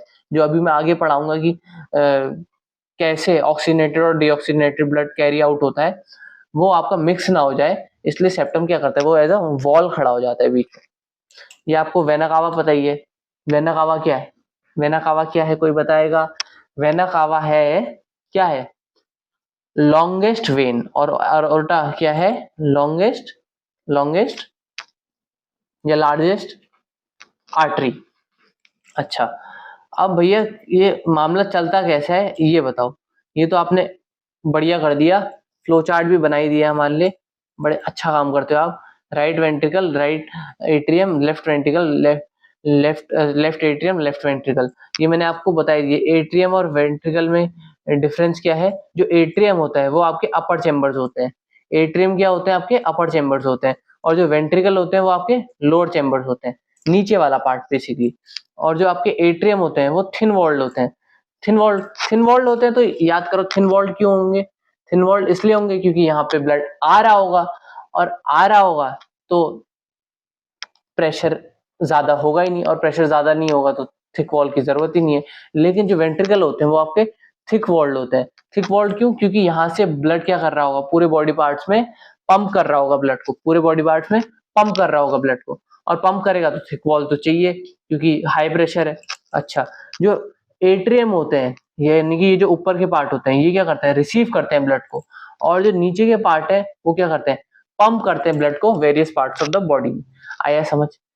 थोड़ा सा एक बार खुद पढ़ के देखो, पॉज करके, और अच्छे से आएगा समझ, ठीक है। अब एक चीज आती है जिसको हम कहते हैं डबल सर्कुलेशन। यार ये डबल सर्कुलेशन क्या होता है? डबल सर्कुलेशन होता है, दो पाथ फेज होते हैं जिससे हमारा ब्लड पूरी बॉडी पार्ट्स में जाता है। क्या क्या होता है भैया वो? ये होता है, ये है आपका कोई स्पेस है क्या? हाँ, जैसे ये यहाँ पे बताता हूँ। ये देखो, ये है हमारा लंग्स। क्या है आपके? लंग्स। ये है आपका, ये क्या है आपका? ये है आपका हार्ट। और फिर ये क्या है आपके? Body organs. बॉडी ऑर्गन्स सब अच्छे से समझ रहे हैं ना? Body organs. अब क्या करेंगे हम, लंग्स से होता क्या है, लंग्स से आया आपका deoxygenated blood, sorry oxygenated blood heart में। अच्छा, ये जो आपका ऑक्सीजनेटेड ब्लड है, ऑक्सीजनेटेड ब्लड है जो आपके लंग्स से हार्ट में आया, पहले हार्ट, लंग से हार्ट में आया, इसको हम क्या कहेंगे? इसको हम कह देंगे, इसको हमने यहाँ पे नाम दे रखा है, क्या नाम दे रखा है? Pulmonary circulation. क्या नाम दे रखा है? Pulmonary circulation. Pulmonary circulation, circulation.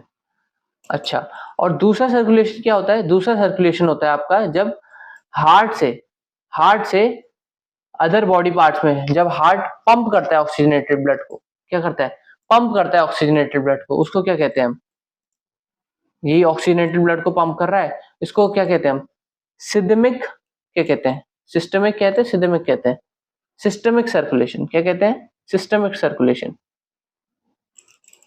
उप्स, सिस्टमिक सर्कुलेशन।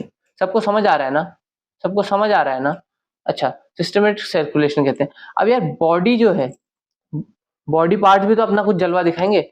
बॉडी पार्ट्स कहते हैं तुमने हमें ऑक्सीजनेटेड ब्लड दे दिया, वेरी गुड, तो हमारे जो कार्बन डाइऑक्साइड बना था उस प्रोसेस में एटीपी के साथ, याद आ रहा है, न्यूट्रिशन में ATP plus CO2 plus water बनता है, तो जो वो CO2 था यार उसको ले जाओ तुम, उसको ले जाओ तुम। तो ये क्या कहता है, ये क्या कहता है कि आप डीऑक्सीजनेटेड ब्लड को वापस ले जाओ, ले जाओ। तो ब्लड, हार्ट कहता है यार चलो अब मैंने डीऑक्सीजनेटेड ब्लड ले लिया, अब डीऑक्सीजनेटेड ब्लड को वो फिर से फोन करता है आपका लंग्स को, यार लंग्स एक भाई एक काम कर दे, एक काम कर दे, क्या काम कर दे, एक काम कर दे कि हार्ट से लंग्स में दोबारा से तू डीऑक्सीजनेटेड ब्लड ले ले और बाहर निकाल दे। अब जो ये पूरा सर्किल है, यहाँ जहां पे मैं दिखा रहा हूं इस पे फोकस करना, ये पूरा सर्किल है, इस पूरे सर्किल को हम कहते हैं, जो यहां से, अच्छा, जो पूरी एक्चुअल में प्रोसेस हो रही है वो तो प्रोसेस है कि लंग से शुरू हुआ था वापस लंग पे आ गया, या लंग से शुरू हुआ था वापस लंग पे आ गया। लेकिन एक्चुअल में हुआ क्या, पहले लंग से हार्ट में गया, फिर हार्ट से बॉडी पार्ट में गया, बॉडी पार्ट से हार्ट में आया, हार्ट से लंग्स में गया। तो जो ये वाली साइकिल है जिसको मैं अभी आपको दिखा रहा हूं, ये वाइट से, हाँ, जो ये साइकिल है इसको हम कहते हैं पल्मोनरी सर्कुलेशन, एक टाइप का सर्कुलेशन। और जो ये हार्ट टू बॉडी पार्ट है, heart to body part, body part to heart, इसको हम कहते हैं सिस्टमिक सर्कुलेशन। तो दो सर्कुलेशन हो गए ना, दो सर्कुलेशन हो गए ना। वैसे तो यहां से यहां तक आना था, लेकिन इसके बीच में दो टाइप हो गए, एक पल्मोनरी सर्कुलेशन, एक होता है सिस्टमिक सर्कुलेशन। सबको समझ आया, सबको आया समझ, क्या क्या सबको आया समझ, क्या सबको मेरी बात समझ आ रही है, आ रही है तो एक बार कमेंट सेक्शन में बता दीजिएगा प्लीज, ठीक है। अब हम इसको पूरी तरीके से समझ गए, एक बार डायग्राम के थ्रू देख लेते हैं। पल्मोनरी सर्कुलेशन में क्या होता है, अच्छा इसको आप पढ़ लोगे क्या, एक काम करना आप इसे पढ़ लेना, बहुत अच्छे से समझ आएगा, बस समझाने वाला काम मैंने कर दिया है, एक बार आप पढ़ लोगे तो आपको और अच्छे से समझ आ जाएगा। अच्छा, ये की एक बार की पॉइंट्स देख लेते हैं एग्जाम्स के लिए। क्या, right side of the heart हमने देखा था कि 4 चेंबर्स होते हैं, राइट साइड ये वाला होता है, राइट साइड ये वाला होता है, right atrium, right ventricle, left side ये होता है, लेफ्ट एट्रियम, लेफ्ट वेंट्रिकल। तो ये क्या कह रहा है, right side of the heart में कौन सा ब्लड आता है, डीऑक्सीजनेटेड ब्लड आता है। कौन सा ब्लड आता है, डीऑक्सीजनेटेड, मतलब लंग्स से जो ब्लड आता है डीऑक्सीजनेटेड, वो सबसे पहले राइट एट्रियम में आता है। और जो left side of the heart है उसमें, सॉरी क्या बोल रहा हूं मैं, सॉरी, माय बैड, सबसे पहले जो आपका ऑक्सीजनेटेड ब्लड आता है वो आता है आपके लेफ्ट एट्रियम में, ठीक है। लेफ्ट एट्रियम से फिर जो ऑक्सीजनेटेड ब्लड लंग्स से आया है, लंग्स से जो ऑक्सीजनेटेड ब्लड आया है उसको फिर वो दे देता है लेफ्ट वेंट्रिकल में, वेंट्रिकल है लेफ्ट वेंट्रिकल में, फिर वो लेफ्ट वेंट्रिकल दे देता है अलग अलग बॉडी पार्ट्स में, अलग अलग बॉडी पार्ट्स में वो प्रोवाइड कर देता है, मतलब अवे फ्रॉम हार्ट ले जा रहा है ना, आर्टरीज के थ्रू अलग अलग बॉडी पार्ट्स में वो ऑक्सीजनेटेड ब्लड्स को दे देता है। उसके बाद दोबारा ब्लड आ जाता है राइट वेंट्रिकल में, राइट वेंट्रिकल फिर उससे दे देता है राइट एट्रियम में, फिर राइट एट्रियम से दोबारा से वो चले जाते हैं लंग्स में। ये पूरा सिस्टम चलता है। अच्छा, तो राइट साइड में क्या होता है, डीऑक्सीजनेटेड ब्लड होता है। क्यों, क्योंकि इसको तो यार राइट साइड को तो बाहर करना है, डीऑक्सीजनेटेड ब्लड को जा बाहर जा। और लेफ्ट साइड को क्या मिल रहा है, ऑक्सीजनेटेड ब्लड मिल रहा है, फिर उसे पंप कर रहा है। अच्छा, पल्मोनरी आर्टरी सबको पता ही चल गया कि कैरी करती है डीऑक्सीजनेटेड ब्लड को, और आर्टरी है तो अवे फ्रॉम द हार्ट करती है।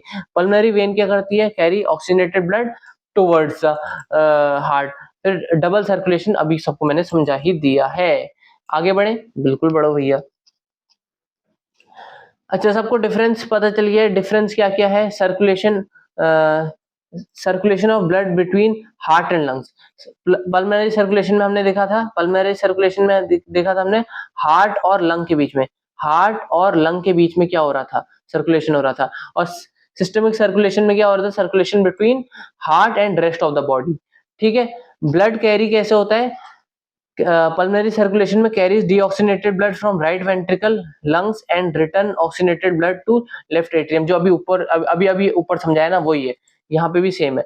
इतना तो समझ ही गए होगे। बाकी लिखना आना चाहिए। लिखना आने के लिए एक बार इसे अच्छे से दिमाग में फीड कर लेना एक दो बार। ठीक है।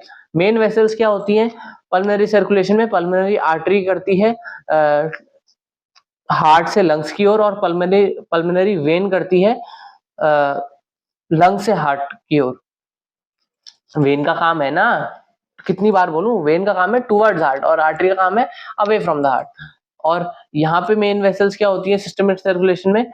अरोटा, जो आपका हार्ट से बॉडी की ओर को ले जाता है, और वेना कावा जो बॉडी से हार्ट की ओर को ले जाता है। सबको समझ आ गया? पर्पस क्या है? Exchange of gases CO2 out and O2 in. Pulmonary circulation में मैंने बोल ही दिया, हार्ट दोबारा लंग्स को दे रहा है, CO2 को बाहर कर दे रहा है, ऑक्सीजन को अंदर ले रहा है।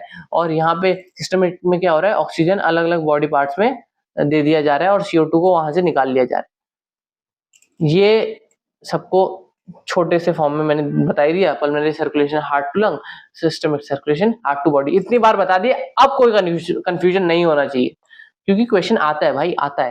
अरे भैया आता है? हाँ बिल्कुल आता है, हमको आता है, बिल्कुल आता है, आपको भी आता है। ठीक है। तो सर्कुलेशन इन डिफरेंट एनिमल्स कैसे होता है ये एक बार आप देख लो। क्या फिशेज में क्या होता है? हमारी तरह 4 चेंबर नहीं होते, सिर्फ 2 चेंबर होते हैं, जिसमें एक एट्रियम और एक वेंट्रिकल होता है। और ये क्या होता है?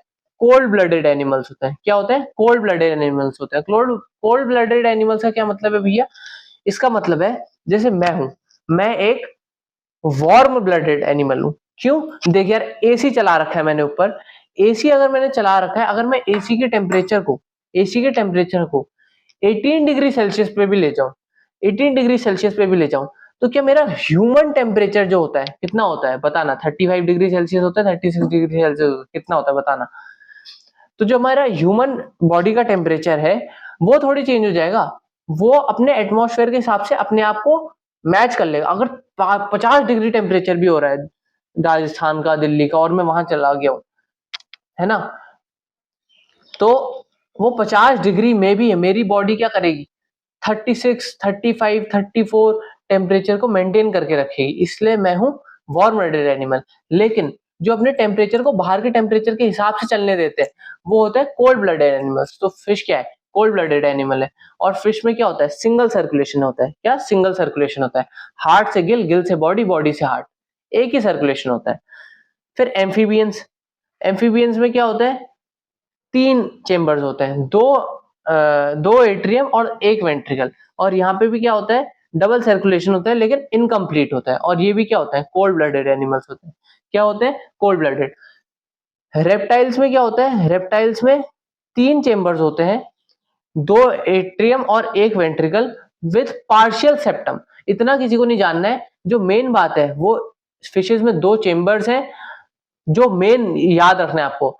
एम्फीबियंस में 3 चेंबर्स हैं और रेप्टाइल्स में 3 चेंबर्स हैं। अच्छा, क्रोकोडाइल एकमात्र रेप्टाइल है, क्रोकोडाइल एकमात्र रेप्टाइल है जिसमें 4 चेंबर्स हैं। ये भी सबको याद होना चाहिए। और यहाँ पे डबल सर्कुलेशन होती है, इनकम्प्लीट। ये भी कोल्ड ब्लडेड एनिमल्स होते हैं। बर्ड्स में 4 चेंबर्स होते हैं, 2 एट्रियम, 2 वेंट्रिकल हमारी तरह, और डबल सर्कुलेशन पूरी तरीके से कंप्लीट होती है। और ये वार्म ब्लडेड एनिमल होते हैं हमारी तरह, चिड़िया हमारी जैसी है। अच्छा जी, चू चू। अच्छा, और जो मैमल्स होते हैं हमारी तरह, उनके तो 4 मैंने आपको बता ही दिए। डबल सर्कुलेशन होता है, वार्म ब्लडेड एनिमल्स होते हैं। आगे बढ़ते हैं। अच्छा, ये सबको पता होगा कि हमारे घर में बीपी की एक मशीन होती है। बीपी की मशीन होती है, तो बीपी की मशीन में जो हमारा बीपी नापा जाता है वो किस में नापा जाता है? 120 और 80 में नापा जाता है। जो 120 और 80 है, उसमें जो 120 है ये हमारा ऊपर का, यानी कि sorry, a normal systolic pressure is about 120 mm of Hg diastolic pressure and 180 mm of Hg 180 mm of Hg जो कि होता है सिस्टोलिक प्रेशर। अच्छा, डायस्टोलिक क्या होता है, ये सबको पता होगा कि डायस्टोलिक क्या हो, जो रिलैक्स की स्टेट होती है उसमें हमारा 120 होता है हार्ट रेट, और जो आपका हमारा जो दूसरा रिलैक्सेशन के अलावा दूसरी कॉन्ट्रैक्शन की स्टेट होती है उसमें 80 होता है। बस इतना पता होना चाहिए, 120 और 80 होता है नॉर्मल बॉडी के लिए, इससे ज्यादा कुछ चाहिए नहीं होता है। और जो इंस्ट्रूमेंट का नाम है ये आप ही प्रोनाउंस करके बताओ भैया, हमसे ना हो रहा, ये आप प्रोनाउंस करके दिखाओगे कमेंट सेक्शन में। भैया हम प्रोनाउंस कैसे कर सकते हैं कमेंट सेक्शन? अरे तुम खुद बोल लो ना, अभी बोल लो। ठीक है, अब आते हैं हम लिम्फ पे। भैया ये लिम्फ क्या होता है? लिम्फ होता है एक फ्लूइड टिश्यू। क्या होता है? एक फ्लूइड टिश्यू। भैया काम बताओ ना, फ्लूइड टिश्यू होता है काम बता रहा हूँ, एक सेकंड पहले एक बार देख लें होता क्या है। पेल येलो फ्लूइड होता है जो कि लिम्फेटिक सिस्टम में प्रेजेंट होता है, formed by plasma protein WBC leaked out blood capillaries into intercellular spaces. जो हमारे ब्लड के बीच में स्पेसेस बच जाते हैं, जो स्पेसेस बच जाते हैं उसको ये लिम्फ फिल करता है। अब यार ब्लड के बीच में स्पेस बचेगा तो समझ रहे हो क्या हो जाएगा? श्रिंक कर जाएगा, एक्सप्लोड कर जाएगा, कुछ भी हो सकता है। तो उस स्पेसेस को कौन फिल करता है? येलो फ्लूइड लाइक सब्सटेंस जो कि लिम्फ होता है। अच्छा, इसके फंक्शंस भी होते हैं, सिर्फ इतना ही काम नहीं होता है, और क्या फंक्शंस होते हैं भैया इसके फंक्शंस होते हैं transport of nutrients and hormones, carries digested fats absorbed by lacteals in small intestine and hormones. तो ये याद रखना, हार्मोन्स और न्यूट्रिएंट्स का ये ट्रांसपोर्ट करता है। दूसरा क्या करता है? रिमूव करता है वेस्ट फ्रॉम टिश्यूज। तीसरा क्या करता है? Part of immune system. इसमें WBCs होती हैं तो ऑब्वियसली फाइट करता है हमें बचाता है मतलब इन्फेक्शन से। और हेल्प क्या करता है? एक्सचेंज ऑफ मटेरियल्स में बिटवीन ब्लड एंड सेल्स। आगे बढ़ो। अच्छा, ये डिफरेंस भी आ जाता है। डिफरेंस जितने भी है मैंने टेबुलर फॉर्म में दे रखे हैं, सब लोग एक बार PDF को दोबारा से जरूर पढ़ेंगे, ठीक है? टेलीग्राम में नीचे मिल जाएगी, ठीक है? अच्छा, फीचर्स क्या क्या है? कलर ब्लड का रेड होता है हीमोग्लोबिन की वजह से, लिम्फ का पेल येलो होता है या फिर कलरलेस होता है। कंपोनेंट्स क्या है? RBC, WBC, प्लेटलेट्स और प्लाज्मा कंटेन होता है ब्लड में, और लिम्फ में मोस्टली प्लाज्मा होता है और WBC होता है, RBC बिल्कुल भी नहीं होता है। और फंक्शन क्या होता है? ट्रांसपोर्ट करता है ऑक्सीजन, कार्बन डाइऑक्साइड और हार्मोन्स को। ये क्या करता है? Drain fluid, carries fats and immunity. Circulation क्या होता है? क्लोज सिस्टम होता है, ब्लड वेसल्स के थ्रू होता है। यहाँ पे ओपन सिस्टम होता है, लिम्फ वेसल्स और लिम्फ नोड्स के थ्रू आपका सर्कुलेशन होता है। आगे बढ़ो भैया। अच्छा, अब ट्रांसपोर्टेशन इन प्लांट्स कैसे होता है? ट्रांसपोर्टेशन इन प्लांट्स आपने अगर जीवन में कभी 9th क्लास पढ़ी है और 9th क्लास में अच्छे से पढ़ाई को सीरियसली लेके पढ़ा था तो आपको पता होगा जाइलम और फ्लोएम नाम के दो टिश्यूज होते हैं। क्या क्या? जाइलम और फ्लोएम, यही आपके क्या करते हैं? ट्रांसपोर्टेशन करते हैं प्लांट्स में। अभी हमने क्या पढ़ा? Transportation in human being. अब हम पढ़ लें ट्रांसपोर्टेशन इन प्लांट्स। प्लांट्स में दो टाइप का ट्रांसपोर्टेशन करना पड़ेगा, एक फूड का और दूसरा वाटर और मिनरल्स का। समझ आ रहा है? समझ आ रहा है? समझ आ रहा है? बिल्कुल आ रहा है भैया, बिल्कुल आ रहा है, कोई दिक्कत वाली बात नहीं है। तो प्लांट्स में ट्रांसपोर्टेशन किस किस का होता है? वाटर, मिनरल्स और फूड का, और हार्मोन्स का different parts of the body में। और अच्छा, टॉल प्लांट्स में स्पेशली एक एफिशिएंट सिस्टम चाहिए होता है। क्यों? क्योंकि अगर छोटा सा पौधा है उसमें तो कुछ ज्यादा करना ही नहीं है, लेकिन अगर बड़ा सा पेड़ है तो उसमें ट्रांसपोर्टेशन में जो लीव्स है ऊपर वहां से लेके नीचे तक सब कुछ सप्लाई करना है, और वाटर को नीचे से लेके ऊपर हर एक लीव तक सप्लाई करना है। मामला समझ आ रहा है? इसलिए टॉल प्लांट में एफिशिएंट सिस्टम चाहिए होता है, सबको पता ही है। कैसे चलता है काम? कैसे चलता है?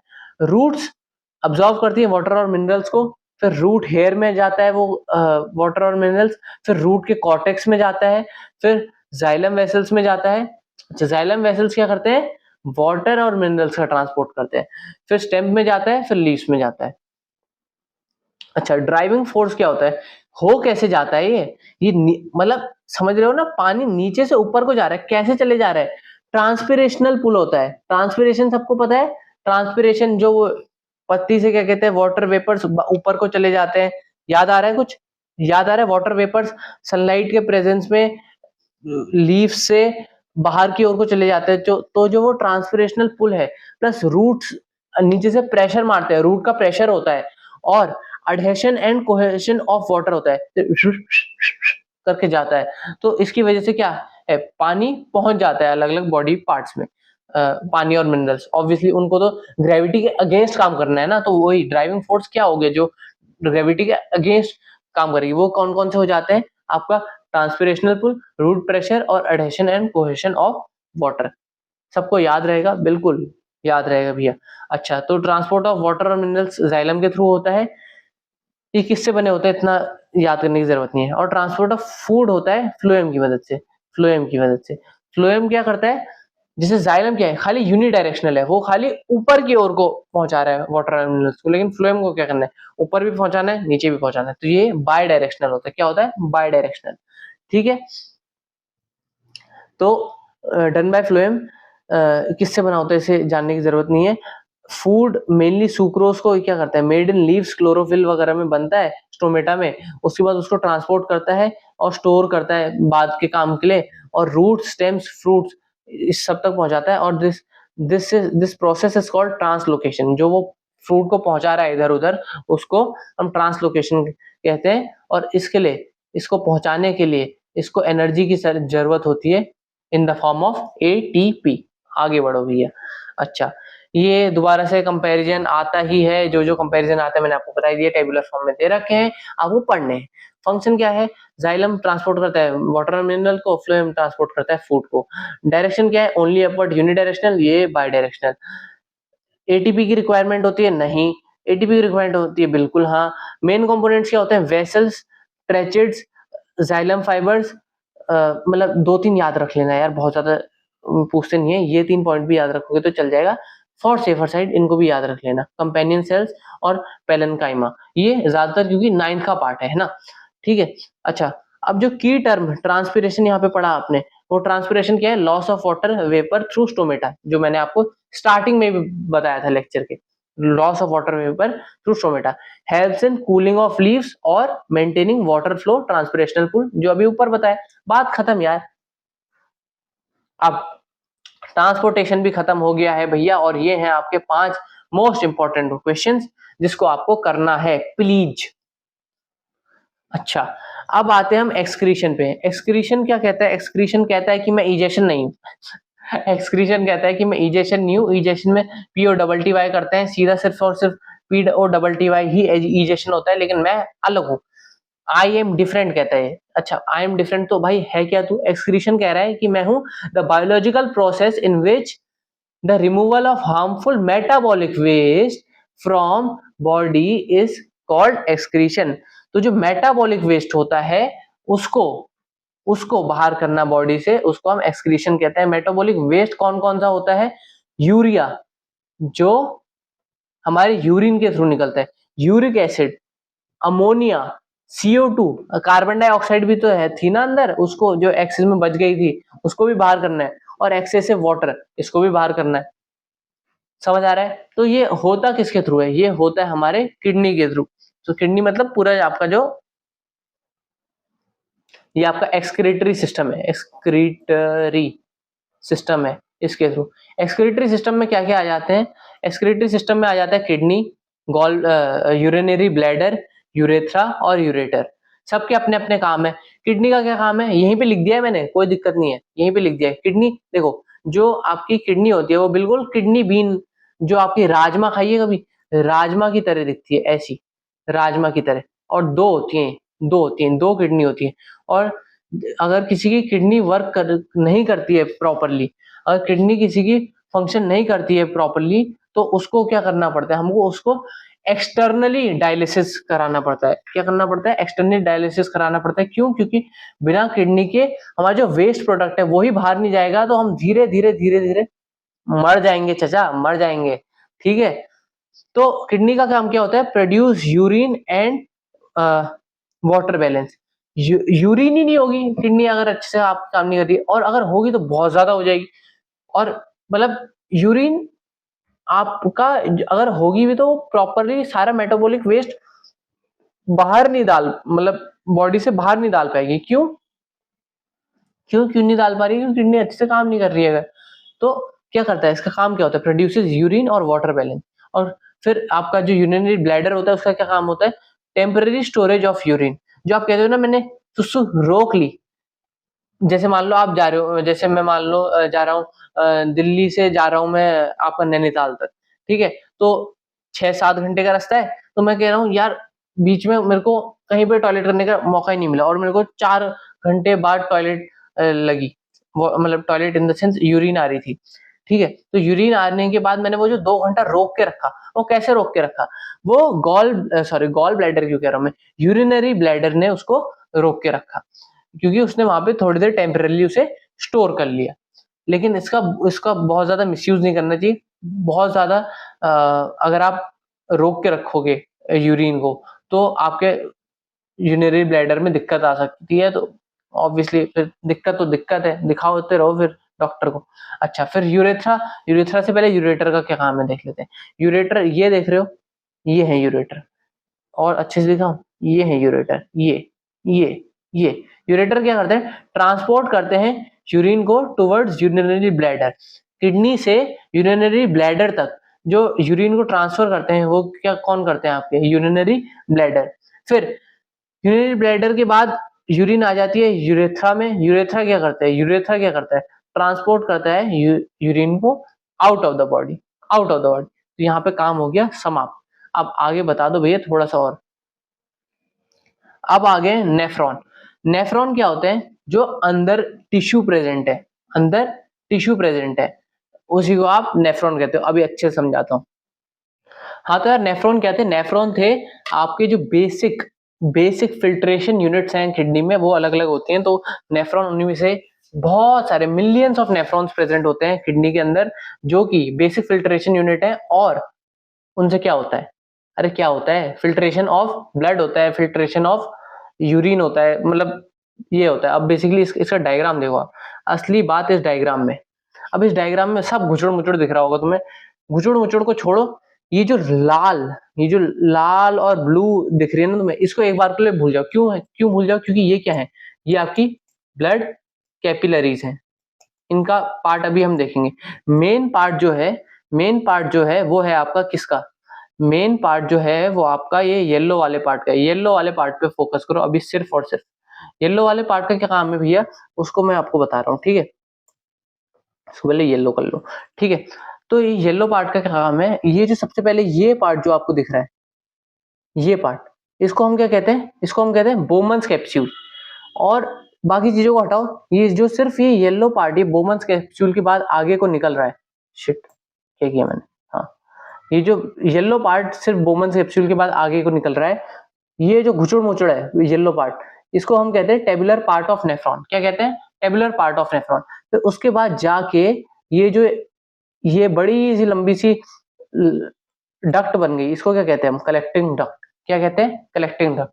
अब इस पूरे डायग्राम में ये ना ये पूरा डायग्राम है, पहले बोमन्स कैप्सूल, फिर ये घुचड़ मुचड़ आपका टेबुलर पार्ट ऑफ नेफ्रॉन, उसके बाद ये कलेक्टिंग डक्ट। इसमें क्या है, बोमन्स कैप्सूल।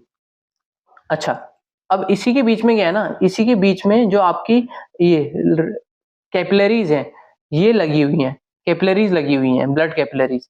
अब होता क्या है, जब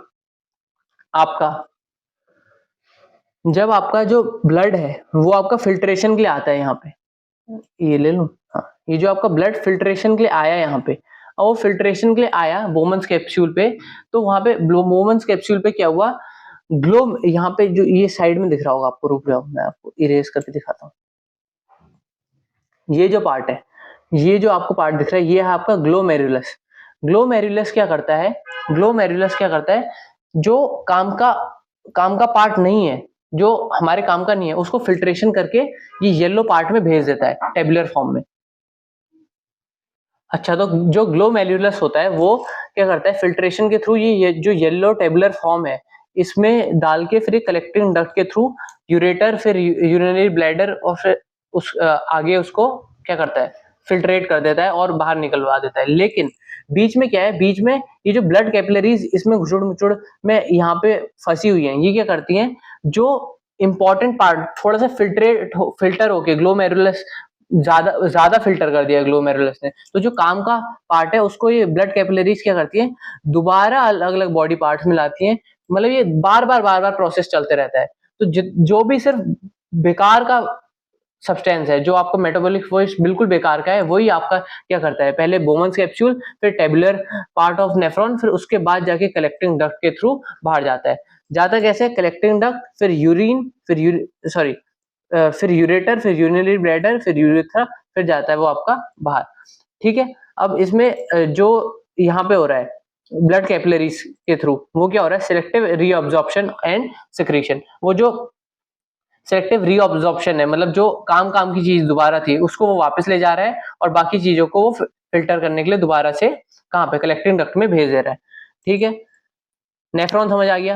अब लास्ट पार्ट में बढ़ते हैं। लास्ट चीज क्या है, लास्ट है आपका plants use different strategies for the excretion of different body parts. ये बहुत ज्यादा डिफरेंट प्रोडक्ट्स, ये बहुत ज्यादा इंपॉर्टेंट टॉपिक नहीं है, लास्ट में एनसीईआरटी में छोटा सा दे रखा है, तो मैंने कहा क्या ही छोड़ू। ठीक है, ऑक्सीजन और कार्बन डाइऑक्साइड को कैसे डिफ्यूजन के थ्रू स्टोमेटा से बाहर निकाल देते हैं। दूसरा क्या करते हैं, एक्सेस वाटर को ट्रांसपिरेशन के थ्रू बाहर निकाल देते हैं। प्लांट्स जो लूज करते हैं कुछ मतलब जो आपके ओल्ड पार्ट्स ऑफ द जो पार्ट्स ओल्ड हो जाते हैं, जिससे जो बार्क ऑफ द ट्री होता है उसके थ्रू बहुत सारी चीजों को एक्सक्रीट आउट कर देते हैं। और क्या करते हैं, जैसे जो सेल्यूलर वैक्यूल्स होते हैं प्लांट्स में, मतलब बार्क के नीचे सेल्यूलर वैक्यूल्स प्रेजेंट होते हैं, वो बहुत सारी चीजों को जो मेटाबॉलिक वेस्ट है उसको स्टोर करके रखते हैं। तो जब भी क्या कहते हैं, आप देखोगे चिड़िया वगैरह, वुड पैकर वगैरह अगर उस पर होल करती है तो उससे वेस्ट भी प्रोडक्ट बाहर निकल जाता है। और अदर वेस्ट प्रोडक्ट क्या होता है, जैसे लेटेक्स हो गया, रेजिन्स हो गया, गम्स हो गया, ये क्या होता है, स्टोर्ड होते हैं ओल्ड जाइलम सेल्स में। कहाँ स्टोर होते हैं, ओल्ड जाइलम सेल्स में, जो कि क्या होते हैं, प्लांट्स के लिए वेस्ट प्रोडक्ट होते हैं लेकिन हमारे लिए यूजफुल होते हैं। तो ह्यूमंस इनको एक्सटर्नली निकाल लेते हैं, और प्लांट्स क्या करते हैं, सिक्रीट करते हैं कुछ एक्सटर्नल सब्सटेंसेस और भी थ्रू सॉइल अराउंड देम। ये आपका एक्सक्रीशन भी खत्म हो गया। ये दोबारा से 5 सबसे इंपॉर्टेंट क्वेश्चन एक्सक्रीशन के, यही आपका चैप्टर होता है समाप्त। ये आपके लिए 10 कुछ और इंपॉर्टेंट एमसीक्यूज, जिसको मैं अगली छोटी सी वीडियो में 20 उधर के क्वेश्चंस और ये 10 एमसीक्यूज उनको डिस्कस करूंगा। तब तक आप इनका आंसर देना कमेंट सेक्शन में। चलो जी, यहीं पे आपका चैप्टर होता है समाप्त। थैंक यू वेरी मच, आप आए और आपने ये लेक्चर देखा, और अगर अच्छा लगा तो ऑब्वियसली लाइक और सब्सक्राइब कर देना। ठीक है, चलो मिलता हूं मैं आपसे, बाय।